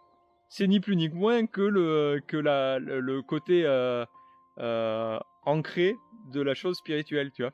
C'est-à-dire que pour que ton âme elle guérisse ses blessures, il faut que tu passes par le développement personnel. Sinon, sans passer par là, tu vas mettre 25 vies pour guérir une blessure, tu vois. Bon, en soi, peut-être que c'est pas grave, j'en sais rien. Mais en tout cas, si à un moment donné, Mais tu as t'es en- envie de rentrer là-dedans, c'est T'es en que... train de me faire une temporalité entre l'échelle d'une âme et l'échelle d'un être humain. Mm. Il y a l'échelle d'un être humain, ce qui peut paraître terrible et Oui, et qui est une ouais, je sais même pas, mais voilà, c'est rien en fait. C'est puisqu'on potentiellement on s'incarne sur des centaines, des milliers de vies, donc si tu veux, c'est anecdotique l'échelle d'une vie matérielle. Mais le développement personnel, voilà, pour répondre à la question, c'est la guérison de tes blessures. Quand tu guéris d'une épreuve, c'est tu guéris une blessure en fait. Tu apprends quelque chose, donc tu fais évoluer ton âme. Après, quelle est la quête finale de tout ça? Là, j'ai pas la réponse, tu vois. Est-ce que c'est la sagesse ultime? Est-ce que on peut atteindre même le fait qu'un jour une âme n'ait plus rien à guérir? J'en sais rien, tu vois. Là, j'ai pas de croyance là-dessus en fait. Je veux pas m'y aventurer parce que là, ça serait partir vraiment dans des suppositions. J'ai rien là-dessus quoi. Toi, t'en as une, toi, la croyance là-dessus? Est-ce que tu penses que l'âme peut arriver à une sagesse, arriver à un moment donné où elle a guéri tout ce qu'elle avait à guérir et elle a plus besoin de s'incarner et tu vois? Est-ce que Oui, alors dans ce que je peux m'imaginer, oui. ouais, Et après, c'est reparti sur un niveau plus haut. d'accord. C'est une incarnation qui se passerait pas, en tout cas sur Terre. Ouais. Pourquoi pas? Après, c'est des vues de l'esprit, hein. Oui, non, mais de toute façon, tout ce qu'on dit ne sont que des croyances, on est Oui, bien d'accord. sûr. Mais OK. Question suivante. Comment on transmet à ses enfants un monde qu'on remet soi-même en question et qui valorise exactement les valeurs inverses des nôtres? Et comment on les élève quand nous, on est encore en train de se relever? OK. Alors, je pense que encore une fois, je vais parler de moi et de ce que j'essaie d'inculquer et de ma croyance. J'essaie de faire en sorte, et en tout cas, ouais, je pense que c'est le début du chemin que j'essaie de mettre en place là, que mes filles aient la capacité de remettre en question tout à n'importe quel moment pour le reste de leur vie et de trouver cette adaptabilité à tout ce qui va leur arriver. Et je pense que l'adaptabilité, c'est à peu près la meilleure chose qu'on peut leur apprendre, tu vois. Après, les faire rentrer dans des valeurs qui seraient les miennes, mais qui sont pas celles que je pense ou qui sont... J'essaie aussi de pas leur inculquer de valeurs. C'est bizarre de dire ça, mais je veux pas les ramener à moi. Parce que moi, ce que j'ai fait de moi, c'est ce que j'estime être le meilleur possible pour moi avec ce que je suis et mon histoire. Mais ça fait pas de moi le meilleur être humain, ni le meilleur sage spirituel, ni... Voilà. Moi, j'essaie d'être tous les jours la meilleure version de moi-même. Mais ça fait pas de moi un exemple. Et donc, je veux pas que mes filles partent avec ce poids-là de il faut faire comme ça parce qu'on m'a dit de faire comme ça. Non, je veux leur transmettre la faculté de réfléchir par eux-mêmes et de rebondir par elles-mêmes à tous les obstacles de la vie qu'elles vont rencontrer. Et je pense que je pense que ça dépasse tu vois, la transmission de valeurs ou de quoi que ce soit, tu vois, voilà. C'est sois toi et trouve-toi dans ton univers. Parce qu'en fait, j'ai 3 filles et les 3 filles, elles auront 3 parcours différents parce qu'elles ont 3 personnalités différentes et je peux pas essayer de transmettre un truc commun aux 3. C'est pas possible. Je pense pas que ce soit... En tout cas, c'est pas ce que j'ai envie. Donc je préfère qu'individuellement, elles se disent, si j'en ai une qui estime que elle veut rentrer dans le monde de la République, de la politique, de machin, si c'est ce qu'elle veut, même si c'est pas moi ce qui me fait vibrer, si elle se complet là-dedans, si elle est heureuse là-dedans et qu'elle en est sûre, eh bien tant mieux et je serais ravi pour elle. Si l'autre, elle veut être artiste, peintre, et si la troisième, elle veut vivre dans la forêt, moi, la seule quête que je leur souhaite, c'est d'être heureuse. Et pour ça, il faut remettre tout en question à n'importe quel moment de sa vie et être capable de sortir de n'importe quelle zone de confort à n'importe quel moment de sa vie. C'est-à-dire de s'attacher à tout en étant attaché extrêmement quand on y est, mais être capable de se détacher de tout à la moindre seconde où on estime que ça ne nous appartient plus. Est-ce que ça, tu estimes que c'est une valeur que tu veux leur transmettre, ce que tu Alors viens de dire? oui, c'est forcément c'est une valeur, mais elle est là où je vais la différencier de ce qu'on peut appeler une valeur ou d'un principe, c'est qu'elle est pas figée. Il n'y a pas de code, tu vois. C'est pas la politesse, c'est dire bonjour, merci, au revoir, tu vois. Il y a pas, tu vois, il y a rien de défini en fait. C'est juste la valeur soit heureuse. Après, comment tu vas l'être, ça t'appartient, tu vois. Donc là, je vais accompagner mes filles au maximum, tu vois, en essayant, ce que je dis depuis le début, en essayant de communiquer avec elles, en essayant de leur faire comprendre que pourquoi tu t'es énervé pourquoi, si tu veux, d'aller l'amener à comprendre ce qui se passe en elle pour qu'elle se comprenne en fait. Et si j'arrive à ça, je serai le plus heureux parce que si mes filles arrivent à comprendre ce qui se passe en elles, ça veut dire qu'elles seront capables de tout, des plus grandes choses dans la vie, quoi. Parce qu'elles sauront pourquoi elles s'énervent, elles sauront à quel moment elles sont heureuses, et si elles sont heureuses là, eh bien elles vont aller vers là, tu vois. Donc elles seront capables de s'écouter et de... Donc ouais, c'est une valeur si tu veux. Alors, je vais te relancer dessus parce que moi, je te connais, mais ça serait intéressant que tu en parles parce que c'est quand même assez atypique. La relation que tu as avec le mot valeur. Je sais que pour toi, le mot valeur, il est connoté négativement. Et tu aurais une tendance, si je me trompe pas, hein, juste Ouais, ouais. que tu nous expliques, tu aurais une tendance, toi, à considérer que avoir des valeurs, c'est presque un fardeau qu'il faudrait arriver à se débarrasser. Est-ce que tu peux Alors, développer? c'est toujours pareil parce que évidemment, je rejoins ce que tu dis, mais c'est pas tellement le mot, c'est ce qu'on en fait. C'est-à-dire que quand je parle de quelque chose, quand je parle des valeurs ou des principes, là aussi, je fais une généralité et ça veut pas dire que tout le monde va se reconnaître dans ce que je dis. Ce qui me dérange, c'est la valeur qu'on impose. Et c'est la valeur, par exemple, de politesse, par exemple, où moi, je vais apprendre, par exemple, à mes filles qu'il faut dire bonjour. Je vais leur dire qu'il faut dire merci, au revoir. Voilà, admettons, on reste là-dessus, sur du basique. Et j'ancre ça en disant ça c'est une valeur, je veux pas que vous dérogiez là-dessus. C'est-à-dire je le mets quand j'ancre ça à ma gamine, c'est j'en fais un point d'honneur, une règle, un cadre, tu vois. Et ça veut dire automatiquement que cette valeur-là, elle est indétrônable, elle est au-dessus presque des valeurs des autres, tu vois. Parce que ça veut dire que quelqu'un d'autre de l'extérieur qui ne respecterait pas cette valeur-là, c'est pas bien. Tu vois, là on rentre dans la polarité. C'est-à-dire en gros, tu arrives presque dans le bien et le mal. Et là où moi, quand je dis ça, tu me connais aussi, c'est toujours, il y a un côté extrême, hein, quand je dis des choses, c'est toujours pour bousculer, si tu veux. Ça veut pas dire que dans le fond, la pensée réelle, ça soit celle-là, tu vois. Oui, tu as quelques valeurs quand même. J'ai quelques valeurs quand même. Et ce que je veux dire, c'est que ma façon de voir le respect, ou la politesse, n'est peut-être pas la même que la tienne, n'est peut-être pas la même que notre ami là, n'est peut-être pas la même que notre, si tu veux. Et c'est là où c'est assez limite. C'est-à-dire que ça dépend, en fait, tu peux avoir des valeurs, ça dépend comment tu les transmets. Et en fait, si tu les transmets de façon rigide en disant ça c'est le bien, là pour moi, ben, en fait ça devient négatif. Tu vois. Par contre, si tu dis à tes enfants, et je le fais, mes enfants évidemment que je leur transmets des valeurs de politesse, de respect et tout ça, évidemment. Mais par contre,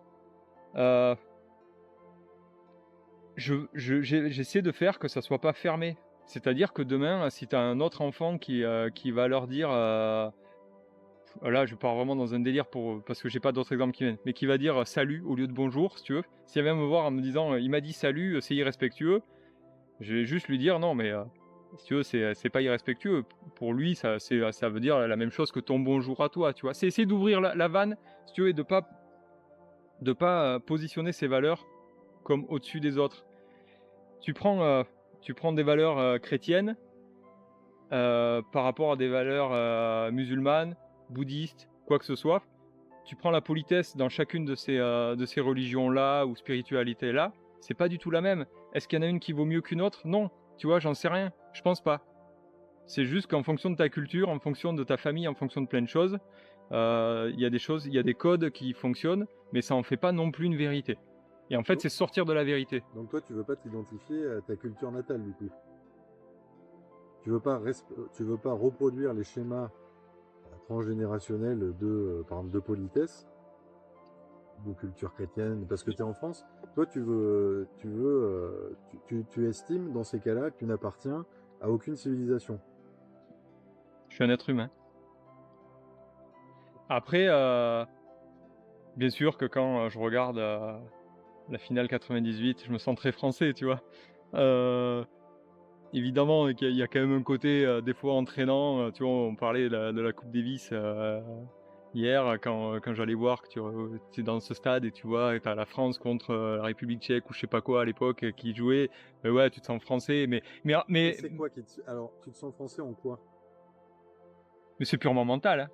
Parce qu'en fait, je me sens français, mais dans le cœur. C'est-à-dire que, tu vois, je me sens français parce que je suis content de pousser l'équipe, mais c'est les débats qu'on a de temps en temps avec notre ami là, où, bah, tu vois, il y a Wimbledon, là, on est très tennis. Wimbledon, il y avait Alcaraz-Sinner en finale là. Moi, je suis juste pour le beau jeu. Je suis pas pour l'un ou pour l'autre. Moi, je veux juste que les mecs, ils prennent du plaisir, que du coup, en prenant du plaisir, ils nous en donnent, et que ça soit juste celui qui le mérite, entre guillemets, qui gagne, si c'est beau.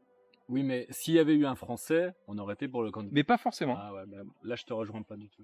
Ouais. Parce que je trouve ça très mental. Pourquoi? Parce qu'il est français, t'es plus pour lui, tu vois. Notre pays, il représente notre pays, donc... France Mais 98, c'est le bon exemple Oui, que t'as cité. mais j'étais en 98. Bah oui, mais France 2018. Oui, mais non, mais il y a une part de La moi Coupe Davis, c'est pareil. il y a une part de moi. Oui, imaginons que mais ce que je veux te dire, jeu, ce que je veux te, mais c'est oui, quand même pour la France. mais alors oui Ce et qui non, prouve quand c'est même. assez limite. C'est-à-dire que j'ai conscience que mon soutien il est mental. Par contre, si la France perd, je vais applaudir. Mais ça, tu vois ce que je veux dire? l'autre, ça c'est du Non, respect pour oui, le mais c'est là où jeu, c'est à sa limite. Je pense qu'il faut prendre toi, conscience. t'étais quand même pour l'équipe de France, pour la Coupe Davis par exemple. Mais non, justement, au fond de moi, non. Mais en surface, oui. C'est là où il faut inverser la chose. Je sais pas si tu comprends ce que je veux dire. Ouais. C'est non, pas au fond. Au fond, justement, non. Je suis pour le beau jeu, le fair play et donnez-nous du beau spectacle. Et en surface, mentalement, parce que c'est rigolo de se mettre du bleu, blanc, rouge. Mais ça, c'est la surface. C'est pas le fond, justement. Et c'est ça qu'il faut arriver à. Comment ça se fait que tu n'arrives pas à t'identifier à une culture? Parce que ça, pour moi, j'ai du mal. Mais moi, par je contre, me sens profondément français avec toutes les valeurs que ça veut dire, toute l'histoire qu'il y a derrière. On en a déjà parlé. Oui. Mais comment, moi, j'arrive pas à comprendre comment on ne peut pas s'identifier, si tu veux, comme je sais pas. Parce que ça revient pour moi à la. C'est comme si tu disais que c'est comme si tu disais que la France n'avait pas de culture française, tu vois. Alors, parce que si tu veux, ça revient à. Je trouve que ça divise encore. Ça veut pas dire que je suis contre la culture, attention, hein, française ou quoi que ce soit, si tu veux. C'est-à-dire que c'est pas parce que je m'identifie pas à ça que je le rebute en totalité. Il y a des choses que je fais franco-françaises, quoi, tu vois, clairement, hein, parce que ça fait partie de mon éducation aussi, que c'est incrusté. Après, est-ce que ça a plus de valeur qu'autre chose? C'est là où je le remets en question. C'est-à-dire que on revient sur la remise en question de tout. C'est-à-dire que c'est pas parce qu'on m'a appris qu'il fallait cuisiner comme ça à la française que je peux pas me dire à un moment donné, ma grand-mère a appris ça de sa grand-mère, de sa grand-mère, de sa grand-mère, de l'arrière-grand-parent de machin. Est-ce qu'à un moment donné, je pourrais pas me poser la question de pourquoi je fais ça? Est-ce que ça me correspond moi? Et est-ce que je peux pas le faire à ma sauce, tu vois? Et voilà, c'est juste ça en fait, tu vois, le côté de sortir de la culture. Ça veut pas dire que la finalité fait que je vais complètement le modifier, mais en tout cas, je vais pas l'accepter parce que c'est une fatalité. C'est ça, sortir de la culture pour moi. C'est-à-dire que c'est pas parce qu'on te l'inculque que c'est une fatalité. Tu as le droit de remettre en question ça aussi. Et d'y adhérer ou pas, en fait. En fait, tu t'offres le choix d'y adhérer ou pas. C'est juste ça. Moi, je pars du principe que si tu veux, si t'as passé ta scolarité en France, tu vois, dans l'école républicaine, t'es matrixé à vie. Ça me paraît... Alors ok, c'est mental, je comprends le côté c'est mental, Tu vois, moi, je serais né en Italie, je serais pour l'Italie, tu vois. C'est pas, je dis pas que les Français sont mieux, pas du tout. Ouais. C'est un choix du cœur. C'est presque un choix du cœur, à l'inverse de toi. Ça serait presque quelque chose qui vibre en moi dans mon Alors, éducation, dans le ça parcours. fait vibrer, ça passe par la tête, mais ça fait vibrer le cœur. Je te Dans, rejoins. dans le parcours, mais Ça crée du plaisir. un enfant qui a été à l'école française, si tu veux, toute son enfance, putain, tu vas pas me dire qu'il a pas de culture française. C'est Si, là-dedans. mais est-ce que il peut un jour, quand il a l'âge et qu'il y est confronté, se dire est-ce que ça m'appartient réellement? Moi, c'est juste ça que je dis. C'est que ça soit pas un ancrage profond. C'est juste être capable. Et ça revient à tout ce que je Là, dis suis depuis pas le début. d'accord, parce que toi, tu mets tout ça dans le côté, c'est mental, alors que moi, c'est presque, c'est dans les tripes. Mais alors, C'est l'inverse parle-moi de- parle-moi d'un cas concret. Je sais pas, tu vois Moi, là. je parlerais, par exemple, t'entends la Marseillaise. Tu as un stade entier qui chante la Marseillaise pour Mais pour supporter n'importe quel l'équipe de hymne. France. Oui, mais toi, t'es pas italien, t'es pas espagnol, Oui, t'es pas pour allemand. n'importe quelle ligne, tu serais italien, l'hymne italien, ça fait pareil. C'est ça. C'est Non, ça. mais C'est-à-dire, non, c'est non, non, non, quelque chose- non, non, ce que je veux dire quand je dis pour n'importe quel hymne, c'est que j'entends l'hymne italien Ah bah ou non, quoi que ce soit, non, c'est ça pas va me pareil. faire, ce qui me fait Pas au même vibrer, niveau, c'est ce pas qui me, possible. mais alors, T'es mais- dans un stade. non, mais Toi-même, t'es dans un stade. Tu ressens la ferveur d'un peuple. Oui. mais Il y a un cette aspect- ferveur-là, non, mais quand t'as un stade, quand t'as 10 000 Italiens qui chantent juste après ta C'est Marseillaise, touchant, mais t'es ça peut, moi, ça impressionnant. me touche pareil. Ce qui me touche, c'est d'avoir 10 000 cœurs qui s'ouvrent, qui sont, si tu veux, c'est l'énergie qui dégage. Par Et exemple, cette énergie-là, c'est la même que français. Si Par tu veux. exemple- Et ton filtre, c'est juste un filtre Moi, je suis pas mental. d'ac- Moi, je suis pas d'accord avec ça. Moi, oui, t'as l'hymne italien, c'est pareil, ça te fait vibrer, mais toujours un petit peu moins bah, c'est ça. que celui qui est français. Moi, je pense. Moi, je Mais prendrais t'es pas- l'exemple. non, mais alors, Moi, je prendrais alors, l'exemple des je Jeux contredis Olympiques. pas ça. Je prends l'exemple des Jeux Olympiques. Léon Marchand, qui a été la grosse découverte de ces JO. À chaque fois qu'il montait sur le podium, qu'il y avait la Marseillaise, ben là, tu te dis, je suis fier d'être français. Même si le numéro 2, c'est un hymne italien, par exemple, où c'est magnifique, où tu vas avoir peut-être dans le public des gens qui vont chanter, quand même, en tant que Français, t'as un Et ça, c'est nageur pas- français, Mais ça, c'est parce qu'il a le même parcours que toi. et tu te Toi, il a dis, le même parcours. Le même parcours. t'étais pas fier, voir. tu te sentais pas fier d'être français, tu dis, on a un champion qui était au bout de lui-même, qui a gagné X médailles, Alors- qui représente la France de façon incroyable, qui a des belles valeurs. À côté de ça, il se la pète pas, il se la raconte pas. Tu vois que c'est un homme sain qui s'est donné à fond dans son sport, et tu te sens pas fier d'être français. Mais et toi qui soutiens, Bah, qui adore réponds à Ronaldo, ma question. mais en fait non, Réponds à ma non, question. je m'en, Ah ouais. mais ça veut pas dire que Tu vois le drapeau français, tu vois l'hymne, tu vois un champion français, et t'es pas fier d'être français. À ce moment-là, tu te dis pas, là, je suis fier d'être français. non. Ah ouais. C'est un tout petit supplément d'âme, en fait. Un Ah ouais, tout c'est petit. chaud. Oui, mais C'est non, chaud, mais quoi. et alors, attends, Et c'est un Quoi- tout non, petit non, mais supplément attends, d'âme par attends. rapport à un champion allemand, par exemple à un Schumacher, tu vois, qui Ouais, ou un à la Ronaldo. grande époque, toi, tout le monde l'aimait, gagnait et tout, tu vois, t'étais content pour lui. Mais ça aurait été un Français à la place, tu vois, c'était à l'époque de Prost, bon, c'est plus vieux, tu vois, Ou allez-y. ou allez-y, t'as un petit supplément, un tout Ah ouais. petit supplément. Mais on est d'accord qu'il est d'appartenance. mental. Ça change tout. C'est juste, en fait, Bah, je non suis mais pas Non, d'accord. ah non, c'est le cœur. Non, il est pas Non, mental C'est le pour cœur moi. qui parle. pour moi non, mais enfin peu importe. C'est pas Dans tous les mental cas, du tout, c'est le cœur. ce qu'il faut comprendre, c'est que c'est pas parce que je me sens pas fier d'être français à ce moment-là ou machin que ça me fait vomir ou quoi que ce soit. Qu'on soit d'accord, si tu veux. Il n'y a pas de, non mais je comprends tout ce que vous me dites. Non, moi, je trouve ça c'est assez choquant. En fait. Bon, après, ça t'appartient et ça m'appartient. Mais alors, attends. T'as une finale, mais toi qui adorais Federer, Tout à fait. il est pas français et t'étais Exactement. super Mais fier. par contre, s'il y avait un Français qui l'aurait battu, j'aurais été pour le Français. Parce que Ouais, mais c'est là où du coup, si tu veux, tu vas à l'encontre de toutes les Pas valeurs, du tu vois, tout, je comprends parce pas. qu'à- C'est-à-dire que le mec, tu l'idolâtres, c'est le number one, Ouais. et t'as un exactement. Français qui arrive que potentiellement t'aimes pas humainement, et juste parce qu'il est français, il va passer devant. Et c'est Non, ça où je te j'ai dis dit c'est s'il- mental. Non, c'est Non. une conscience universelle française. Exactement. C'est mental. C'est un égrégore de 65 millions de personnes. Mental. C'est le cœur. Ah non, c'est Eh le non. cœur. Non. Ah bah non, mais c'est alors pas le là- On mental, est c'est juste le pas cœur. d'accord. Oui, mais oui. Pour moi, c'est un petit supplément d'âme justement. Exactement. Et c'est pas du tout mental. C'est le Parce cœur que qui c'est parle. oui, parce que c'est très émotif comme. Bien ressentiment. sûr. Non, mais ça génère de l'émotion. Ça, il y a pas de problème Ah, avec on ça. est que dans l'émotion dans tous les cas.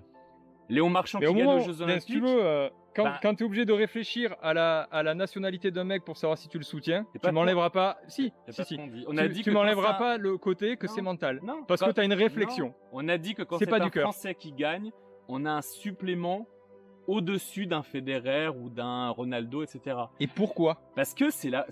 Si le mec pays. c'est un connard de base, pourquoi on tu parle vas... on parle d'un on Parce parle que d'un c'est pas résultat. mental, parce que Mais c'est si, juste, non, c'est mais si. justement Bah non. émotionnel. Donc tu vas pas aller t'attacher à savoir si le mec, j'en sais rien, c'est le pire enfoiré du monde, tu t'attaches pas à ça. Mais c'est dommage parce Léo, que le cœur je suis c'est désolé, t'es fan de Michael Jackson.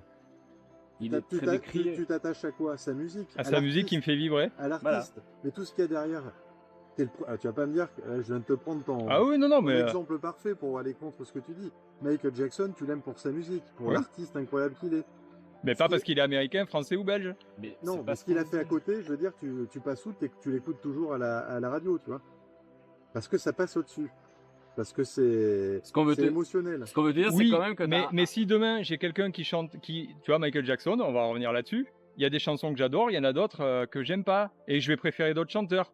Tu vois ce que je veux dire? Donc, un Federer que je vais trouver extraordinaire, demain j'ai un Frenchie qui arrive, s'il a un jeu pourri qui me plaît pas, ben je serai pas pour lui, non, désolé. Mais attends, on te dit pas ça. Mais attends, on Si, dit si, pas, on Ah dit- non. vous non, dites non, que non. ça. Si, non, si, non. bon, attends, c'est ce que tu Non, as non, On t'a dit. dit, là, si jamais au même niveau, il le bat et que c'est le français qui gagne, ben, avec T'as dit que tu soutiendrais le français Oui. parce qu'il est français. Oui, si jamais. C'est juste ça Oui. que t'as dit. Mais sauf qu'il y a une différence à ça. Si le français il se fait battre parce qu'il était moins bon, t'as cette petite déception du cœur dans l'autre sens, mais t'es content pour celui qui a gagné parce qu'il le Exactement. mérite. Il y a une notion de mérite. Mais bien C'est-à-dire sûr. que c'est pas parce que t'es français que tu vas. Faut pas avoir des œillères de fou. Après, il faut juger la qualité en sport du beau jeu. Bien sûr. Si le mec c'est est évident. meilleur, Et bah, pour tu tout. dis bravo. Mais si le français peut gagner, t'as ce petit truc en En plus, t'as un truc en plus. Alors, question suivante. Est-ce que tu crois qu'on a tous une mission, un appel, un rôle à jouer, ou est-ce qu'on invente tout ça juste pour se rassurer? Alors t'as dit tu crois, donc on va rester sur les croyances.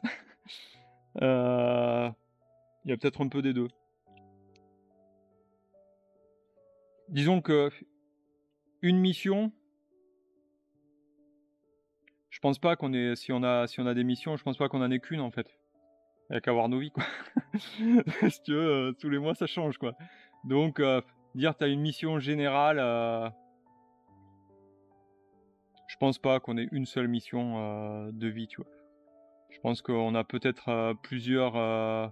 Et tu penses quand même qu'on en a une. C'est pas une idée qu'on s'est mis dans la tête pour Je pense se que t'es rassurer, fait pour quelque chose, ouais. pour avoir du sens, tu sais, pour trouver Ouais, un ouais. sens à la vie, de se dire. Je pense pas. Je pense qu'on est fait pour faire quelque chose quand même. Par rapport à notre tempérament, justement par rapport à nos blessures, la façon dont on va les guérir, le chemin qu'on va faire. Je pense qu'on a des. On est fait pour faire quelque chose. Ouais. Je pense qu'on a. Après, c'est pas des missions spectaculaires. Hein. Peut-être que travailler dans un magasin, c'est ta mission. Tu vois, c'est pas spectaculaire. Il y en a 10 millions d'autres comme toi, tu vois. C'est thérapeute, ça peut être une mission, c'est pas spectaculaire, tu vois. Est-ce qu'il faut C'est trouver du sens à tout, du coup? Ouais, je pense. Je pense que c'est important et c'est ce qui fait que tu vas apprendre à t'écouter et inversement. C'est en t'écoutant que tu vas trouver le sens et c'est en trouvant du sens que tu vas apprendre aussi à t'écouter. Ça marche dans tous les sens. Mais ouais, je pense que c'est important de donner du sens à sa vie, quoi. Enfin, à sa vie. Tous les jours. Pas juste à sa vie en général, parce que justement, c'est là où tu pars du coup sur la quête d'une seule mission et tu pars dans une seule direction. Non, il faut que tu sois capable de partir dans tous les sens à n'importe quel moment, là où ça te semble avoir du sens, quoi. Donc, ouais, je pense il y a peut-être des gens qui ont qu'une seule mission, qui vont faire ça toute leur vie. Bon, c'est quelque chose qui est inconcevable pour moi, si tu veux. Ça veut dire automatiquement zone de confort, mais c'est peut-être que je me trompe, hein. Mais je pense ouais qu'il y a. Et est-ce que tu pourrais dire comment on sort d'une zone de confort? Alors, C'est quoi ton mode d'emploi à toi? mon mode d'emploi, c'est remettre en question tout le temps. C'est-à-dire que c'est ce que j'ai dit là dans la vidéo. Je crois que c'est avec Thomas, avec la lampe d'Aladin. C'est-à-dire qu'en gros, te demander si tout ce que tu fais te fait vibrer, quoi. À n'importe quel moment. Donc, est-ce que le métier que je fais, est-ce qu'il me fait vibrer? Est-ce que c'est ce que c'est surtout pas se poser la question, est-ce que c'est toujours ce que j'ai rêvé de faire? Parce que là, tu pars dans du passé. Donc, tu t'ancrerais sur un passé qui n'est plus toi aujourd'hui. Donc, celle-là, on l'oublie. Par contre, est-ce qu'aujourd'hui, si tout était possible, qu'on enlève les barrières financières, les barrières sociétales, qu'on enlève tout ça, que tout était possible, est-ce que c'est ce que je ferais aujourd'hui? Voilà. Est-ce que, ma femme, ça serait celle, est-ce que c'est avec elle que si je la rencontrais là aujourd'hui, que je ne la connais pas, est-ce que cette personne-là, c'est, la personne que je veux avoir à mes côtés?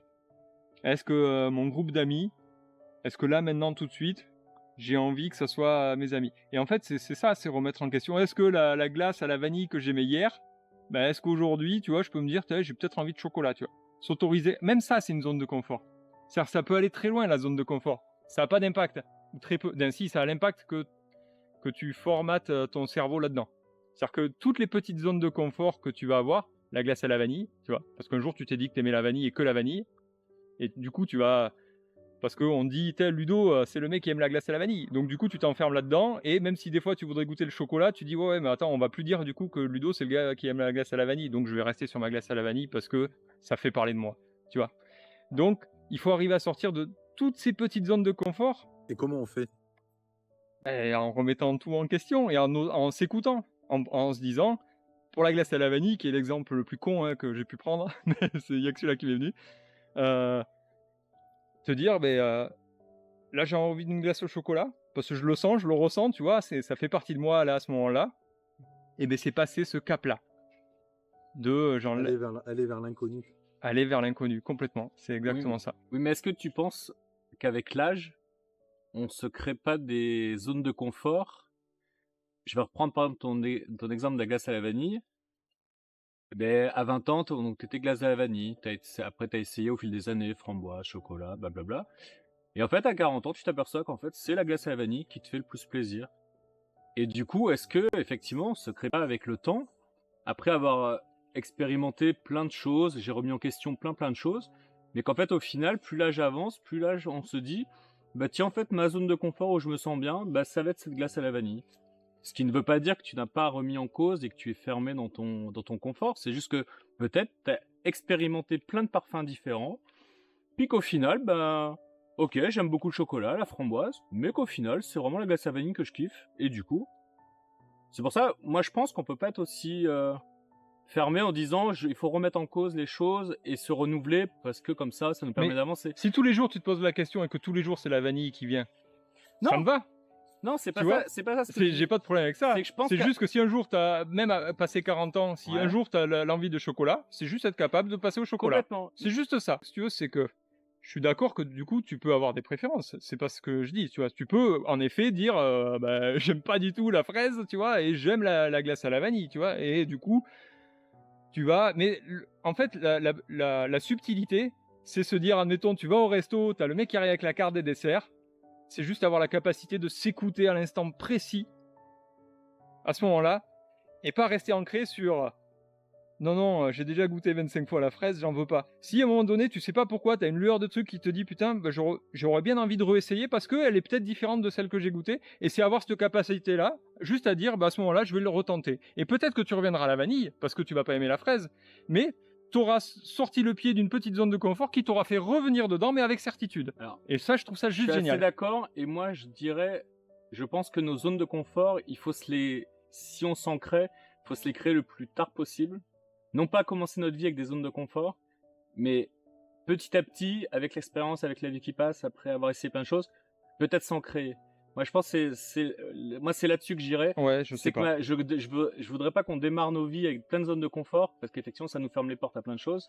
Mais par contre, Donc, tu as je plus de serais pas, certitude, je suis d'accord. je serais pas étonné que plus l'âge avance, plus tu te crées une zone de confort parce que bah, tu as essayé plein de choses, t'as remis en question plein de choses. Puis qu'au final, ben, dans tel bouleversement, tu as dit ça quand même, ça me manque, c'était pas mal dans ma vie d'avant. Alors moi, je vais intervenir. Je vais parler d'une expérience personnelle sur... Moi, j'ai beaucoup sorti de zone de confort, hein, tu me connais aussi. Mm. Ce qui est fou, mais ça, en fait, faut le vivre, c'est plus tu sors d'une zone de confort, plus t'as pas envie de retourner en arrière. Alors, je reprends l'exemple de vos glaces, c'est-à-dire que là, ton kiff, c'est glace à la vanille. Sortir d'une grosse zone de confort, c'est, tu sais pas pourquoi, tu vas chez un gars qui vend des glaces, ils vendent des glaces au concombre. Ouais. Et tu sais pas pourquoi, tu dis, putain, c'est dingue, je vais goûter. Là, tu te dis, je vais goûter. Et là, tu vas trouver ça tellement bon, parce que la zone de confort est tellement loin de la Oui, à vanille l'opposé. que plus jamais tu ne voudras goûter une glace à la vanille. Et à mesure que tu sors de zone de confort en zone de confort, tu ne peux plus faire marche arrière parce que c'est incommensurable ce que tu gagnes. Parce que t'as peur, ça te ramène au passé. Ah non, Non, il n'y a pas de Ou peur. t'étais pas dans ta... T'en deviens dépendant. il y a Ta aucun- zone de confort, c'est d'en sortir en fait. il n'y C'est- a aucune peur à regarder le passé. Mais au contraire, quand tu sors d'une zone de confort, tu regardes le passé, tu fais putain, je suis mieux aujourd'hui. Et je suis mieux aujourd'hui. Et je suis mieux aujourd'hui. Ok, alors que moi, je pense que les choses du passé qui nous ont fait du coup partir de cette zone de confort où on n'était pas bien, je pense qu'il faut arriver au présent à quand même aller au fait que ça nous fasse plus de mal. C'est-à-dire que j'ai changé ma zone de confort, j'ai tout bouleversé, mais par contre, un petit truc qui va me ramener à cette zone où j'étais pas bien, bah aujourd'hui j'arrive à le digérer. C'est-à-dire que cette glace au concombre, on va rester du coup sur les glaces, ben ok, elle est incroyable, putain. Mais par contre, c'est pas pour ça que je vais renier que j'ai aimé avant Ah oui. la vanille. Il n'y a rien à renier. Ah non, il n'y a Et rien je à me renier. dis, bah Ah non, ok, mais ça- le concombre, je trouve ça incroyable. Limite, je préfère par rapport à mon passé, à ce que j'aimais. Mais par contre, tiens, il y a une glace à la vanille qui est là. Ah ouais, ça quand même, j'aimais bien à l'époque. Tu sais ce que ça permet de sortir d'une zone de confort, c'est de ne pas avoir de regrets. Oui, je suis assez d'accord. Oui, c'est vrai. Mais justement, c'est l'inverse. Ce qui fait peur dans une zone de confort, c'est quand tu passes le cercle de là où tu n'as jamais été, du coup, peu importe le sujet, derrière, tu te dis, je vais le regretter. Et je peux t'assurer qu'à chaque fois que tu passes une zone de confort, tu le regrettes jamais. D'accord. 100%. Jamais. Tu n'as jamais de Il faut du regret. temps des fois. Oui. Des fois, c'est-à-dire qu'il faut. Ce bilan-là, il se fait sur du long terme. Des fois, il peut se faire sur du très court terme, ça dépend des zones de confort en fait. Oui, bien sûr. Mais quand tu vas sortir d'une grosse zone de confort, tu es en T'es couple. d'accord avec ça? Oui, totalement, à 100%. Quand tu sors d'une zone de confort, tu es en couple depuis des années, c'est des zones de confort difficiles ça, à sortir. C'est pas la glace à la vanille, quoi. Pour tirer un bilan positif, comme tu dis, il faut un peu de temps là pour le coup, si tu veux. C'est-à-dire que le cercle, il est proportionnel en temps par rapport à la grosseur de ta zone de confort. Donc si tu fais le bilan genre 2 mois après t'être séparé, peut-être que tu vas te dire oh, putain mais j'aurais jamais dû me barrer parce que là je suis dans une merde noire. Par contre, 1 an après, là tu seras réellement sorti Est-ce et que- c'est là où tu vas le Est-ce que c'est conscientiser. pas proportionnel en fait à la grosseur de la zone de confort? Tu vois, par exemple, quitter Si. quelqu'un, tu vas quitter une relation, tu mets du temps. Tu quittes pas quelqu'un du jour au lendemain, tu mets du temps. Bah, tu vas mettre autant de temps au final après Ouais. Oui, c'est ça, il y a une proportionnalité par rapport à à l'impact. ne pas avoir de regrets du tout. Alors c'est pas toujours le cas, mais ça, oui, en général, je pense que c'est proportionnel. Tu vois, une glace, bon là on est sur la toute petite zone de confort, là, tu t'aimes pas, tu vois, c'est dans la seconde. Dès que tu rentres dans des cercles de confort de plus en Un plus boulot, compliqués, un boulot, ta famille, tes le temps que tu amis. mets à quitter ton boulot, Ouais. c'est le temps que tu vas comprendre que tu n'as plus de regret de l'avoir fait. Ouais. Ouais. Mais ouais, je pense que t'as jamais Mais- de regret. Mais par contre, c'est souvent quand on parle des zones de confort, on va parler de ça, on va parler du boulot, on va parler de sa femme, son mari. Et c'est important, et je suis assez content au final, c'était pas volontaire, mais je suis content d'avoir pris la glace à la vanille, parce que c'est comprendre l'importance que c'est une zone de confort. Et je vais t'enfiler quelques-unes que j'avais qui étaient anecdotiques. Tu me parlais de Michael Jackson, tu vois. Il y a un jour, je me suis levé, et je me suis dit, je sais pas pourquoi, tu vois, ben justement, tu vois, dans ma playlist, il y avait du Michael Jackson. Et en fait, de m'être ancré, tu es fan de Michael Jackson, je m'obligeais presque à en avoir dans ma playlist, parce que c'était pas digne d'un fan de ne pas en avoir. Et du coup, quand il y avait des musiques de Michael Jackson qui arrivaient, si tu veux, ben, j'étais là, bon allez, tu t'as pas forcément envie de l'écouter, là, tu vois, ben, là, elle te parle pas, tu vois. Mais bon, t'es fan de Michael Jackson, tu vois, tu vas pas la zapper, quoi. Et en fait, tu t'ancres ce genre de conneries. Et du coup, le jour, et je te jure que c'est vrai, un jour j'ai décrété que j'étais plus fan de Michael Jackson et je me suis senti libéré. Ça veut pas dire que je remets en cause son talent, j'adore toujours ce qu'il a fait, mais je suis plus fan. Et rien que cette petite zone de confort d'en être sorti, mais aujourd'hui il est plus dans ma playlist. Et si un jour il y a des chansons à lui qui sont dans la playlist, mais que celles que, tu vois, le côté fan extrémiste, c'est une zone de confort. Je m'étais dit que le vert c'était ma couleur préférée. Parce qu'on m'a posé la question quand j'étais gamin, il fallait répondre, j'ai pris la première qui me venait, j'ai dit c'est le vert. Et tout le reste de ma vie, dès qu'on me posait la question, c'était le vert. Mais je savais pas pourquoi. Ben non, en fait, là aujourd'hui, j'ai plus de couleur. C'est anecdotique, mais quand tu habitues ton cerveau à sortir de ces barrières, ces petites barrières, qui sont des fois aussi difficiles que des grosses barrières, parce qu'elles sont ancrées tellement loin et profond, et en fait, tu t'habitues à l'inconnu, tu t'habitues à remettre en question tout, Et c'est un entraînement. Notre vie, c'est un entraînement. C'est habituer son cerveau à remettre en question toutes les choses. Ça ne veut pas dire que tu reviens pas dessus. Ça veut juste dire que tu le remets en question. Et pour revenir à la glace à la vanille, si un jour tu te poses la question de est-ce que j'ai envie de la fraise, ben tu goûtes la fraise. Ah ben non, finalement, ça confirme ce que je pensais. La vanille, c'est ce que je préfère. Mais tu as osé aller vers l'inconnu. Ça t'a ramené à quelque chose du passé, mais qui est revenu au moment présent. Tu l'as re-ancré au moment présent. Et il faut que tu sois capable de le remettre en cause quand tu en as envie, en fait. Voilà ma définition de la zone de confort et tout ce qui va avec. Donc c'est pas juste des gros trucs, la zone de confort. C'est le quotidien. Ok. J'ai une dernière question. La dernière. Alors, dernière question, Ludo. Est-ce que c'est une forme de mort ou une forme de libération de perdre des amis qu'on pensait éternels? Est-ce que certaines amitiés ne nous ont juste pas préparés à devenir ce qu'on devait être, et puis c'est tout? Pour moi, c'est une forme de libération, parce que ça revient sur les zones de confort. L'amitié, c'est une zone de confort aussi. Ça peut être une zone de confort. C'est-à-dire que... Et moi, je me suis séparé il y a quelques années de ça de ce qui était mon meilleur ami à l'époque, parce que je me suis rendu compte justement que je restais ami parce que c'était un ami de longue date. Et que je me rappelle très bien, un jour je vais manger chez lui, et je suis sorti de ce repas-là, je me suis dit, mais qu'est-ce que tu fous ici en fait? Tu partages plus rien avec ce mec-là.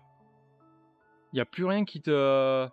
Mais tu viens parce que c'est ton pote d'enfance et que tu t'es ancré ça, si tu veux, et que, comme le fan de Michael Jackson, tu vois, c'est une obligation presque. Quand tu comprends ça, que tu le prends dans la gueule, tu te dis, mais j'en veux plus. Tu te fâches pas. Vous partagez plus rien, c'est pas grave, et c'est pareil pour les couples. Donc c'est une libération. Après, là où ça fait peur souvent, et c'est là où il faut prendre la mesure de une autre faculté là-dedans, c'est le présent. C'est se dire que potentiellement tu partages plus quelque chose avec cet ami-là à un moment présent, donc tu vas prendre tes distances, tu vois. Il n'y a même pas forcément besoin d'avoir une explication ou quoi que ce soit, c'est juste, voilà, le temps fait que... Mais c'est un moment présent, il n'y a pas une fin en soi. Peut-être qu'à un moment donné, vous allez vous recroiser et ça va re-exploser en quelque chose d'extraordinaire, voire peut-être de plus fort. Et la vie, pour moi, c'est que ça. C'est à des moments présents, laisser partir ce qui est lié par une attache mentale, tu vois. C'est-à-dire que retenir quelqu'un qui veut partir, ça fonctionne pas. Donc, s'il veut partir ou si la vie fait que c'est comme ça, même si c'est ton meilleur ami, l'amour de ta vie ou ce que tu veux, dans tous les cas, quel autre choix tu as? Tu peux l'accepter ou tu peux lutter contre. Voilà, c'est le seul choix que tu as. Mais t'en as pas d'autre en fait. Parce que s'il veut vraiment se barrer, ou s'il veut vraiment plus te donner de nouvelles, tu vas l'appeler 10 fois et en fait, à part te faire du mal, c'est tout ce que tu vas faire, quoi. Donc le seul moment où tu vas te libérer de ça, c'est quand tu vas l'accepter. Donc oui, tu as le choix de l'accepter ou pas. Mais plus vite tu vas l'accepter, plus vite moins tu souffres et plus c'est... Tu te libères quelque part. Tu te libères et tu apprends en connaissance de toi, toujours. Chaque épreuve, c'est un apprentissage de toi, parce qu'à ce moment-là, il faut se refaire le fil de l'histoire. Tu vois, c'est se dire, ok, là on est arrivé à la rupture avec cet ami-là, parce qu'on en parlait de ça. Mais à partir de quel moment, réellement, je reviens sur tous mes ressentis que j'ai eus là depuis quelque temps, à partir de quel moment j'ai compris réellement que ça fonctionnait plus. Et je pense que tout le monde est capable de détecter ça. Voilà. C'est-à-dire qu'on a tous conscience, entre le moment où tu as la conscience et le moment où tu le fais, il se passe un time, tu vois. Mais c'est important de mesurer à quel moment tu as eu tes premiers ressentis, parce que ça va te servir. Il y en a eu, et ça va te servir de leçon pour les prochaines. Et plus tu vas tirer des leçons de ça, plus vite tu vas être en capacité de comprendre ce que tu vis et ce que ça va générer. C'est-à-dire qu'en général, quand tu vis une émotion comme ça qui te dit, bon, ben là, c'est plus ton meilleur pote, quoi, tu vois. Bah, ton mental il va dire, si, c'est ton meilleur pote et tout. Et tu vas le perdurer, et au final, ça pètera. Donc quand tu comprends ça, la prochaine fois que ça va t'arriver avec ton nouveau meilleur pote, tu vas dire, oh putain, ce ressenti, c'est le même que j'ai eu l'autre fois. Donc la finalité, c'est qu'on va péter. Donc autant faire ça propre maintenant et le mettre en place moi-même et le maîtriser. Oui, puis c'est valable dans tous Ça les sert à domaines. ça. Ouais, mais c'est Au tout. travail, À tout. tu as des signes quand tu te poses, Ouais. quand tu prends du recul 2 minutes, tu fais ah bah oui, là Mais déjà, quand j'ai ça les gens commence qui à viennent aller moins bien. en thérapie, je leur apprends rien, hein. Tous, si tu veux, ils t'expliquent le machin, ils te disent ouais, telle personne, si, là, machin. Et si tu veux, tu les ramènes juste à ce moment-là, et ils te disent ouais, mais de toute façon, je le sentais. Bah oui, tu le sentais, de toute façon, je t'apprends rien, moi. Le plus Moi, dur, je suis c'est le de thérapeute, reconnaître, c'est de je le suis juste pour reconnaître. te remettre les cartes à l'endroit. Mais les cartes, le jeu, c'est toi qui l'as, hein. C'est Moi, ça. Le plus dur, c'est de reconnaître que ça, c'était un signe. oui, Tu dis mais ah mais oui, c'est effectivement. disons que là où c'est difficile, et alors c'est une des épreuves que j'ai vécues Facile. dernièrement, c'est quand tu vois les signes et te dire putain, j'ai pas envie que ça en soit un, Ouais, quoi, c'est tu vois. ça. Et bon, la finalité est toujours la même. Oui, Mais oui. Tu retardes peut-être un peu, mais tu retardes, c'est tout. Mais écoutez, malheureusement. messieurs, merci. Merci Luc, merci Anonymous. Parce qu'au final, tu devais pas beaucoup intervenir, et puis finalement, non, mais t'excuses pas, au contraire, franchement, ça m'a fait super plaisir. Et j'espère qu'un jour tu seras là. Mais c'était franchement très intéressant. J'ai aimé toutes les discussions Ouais, qu'on c'est a super. eues, et voilà, c'était des beaux échanges, ça a fait avancer.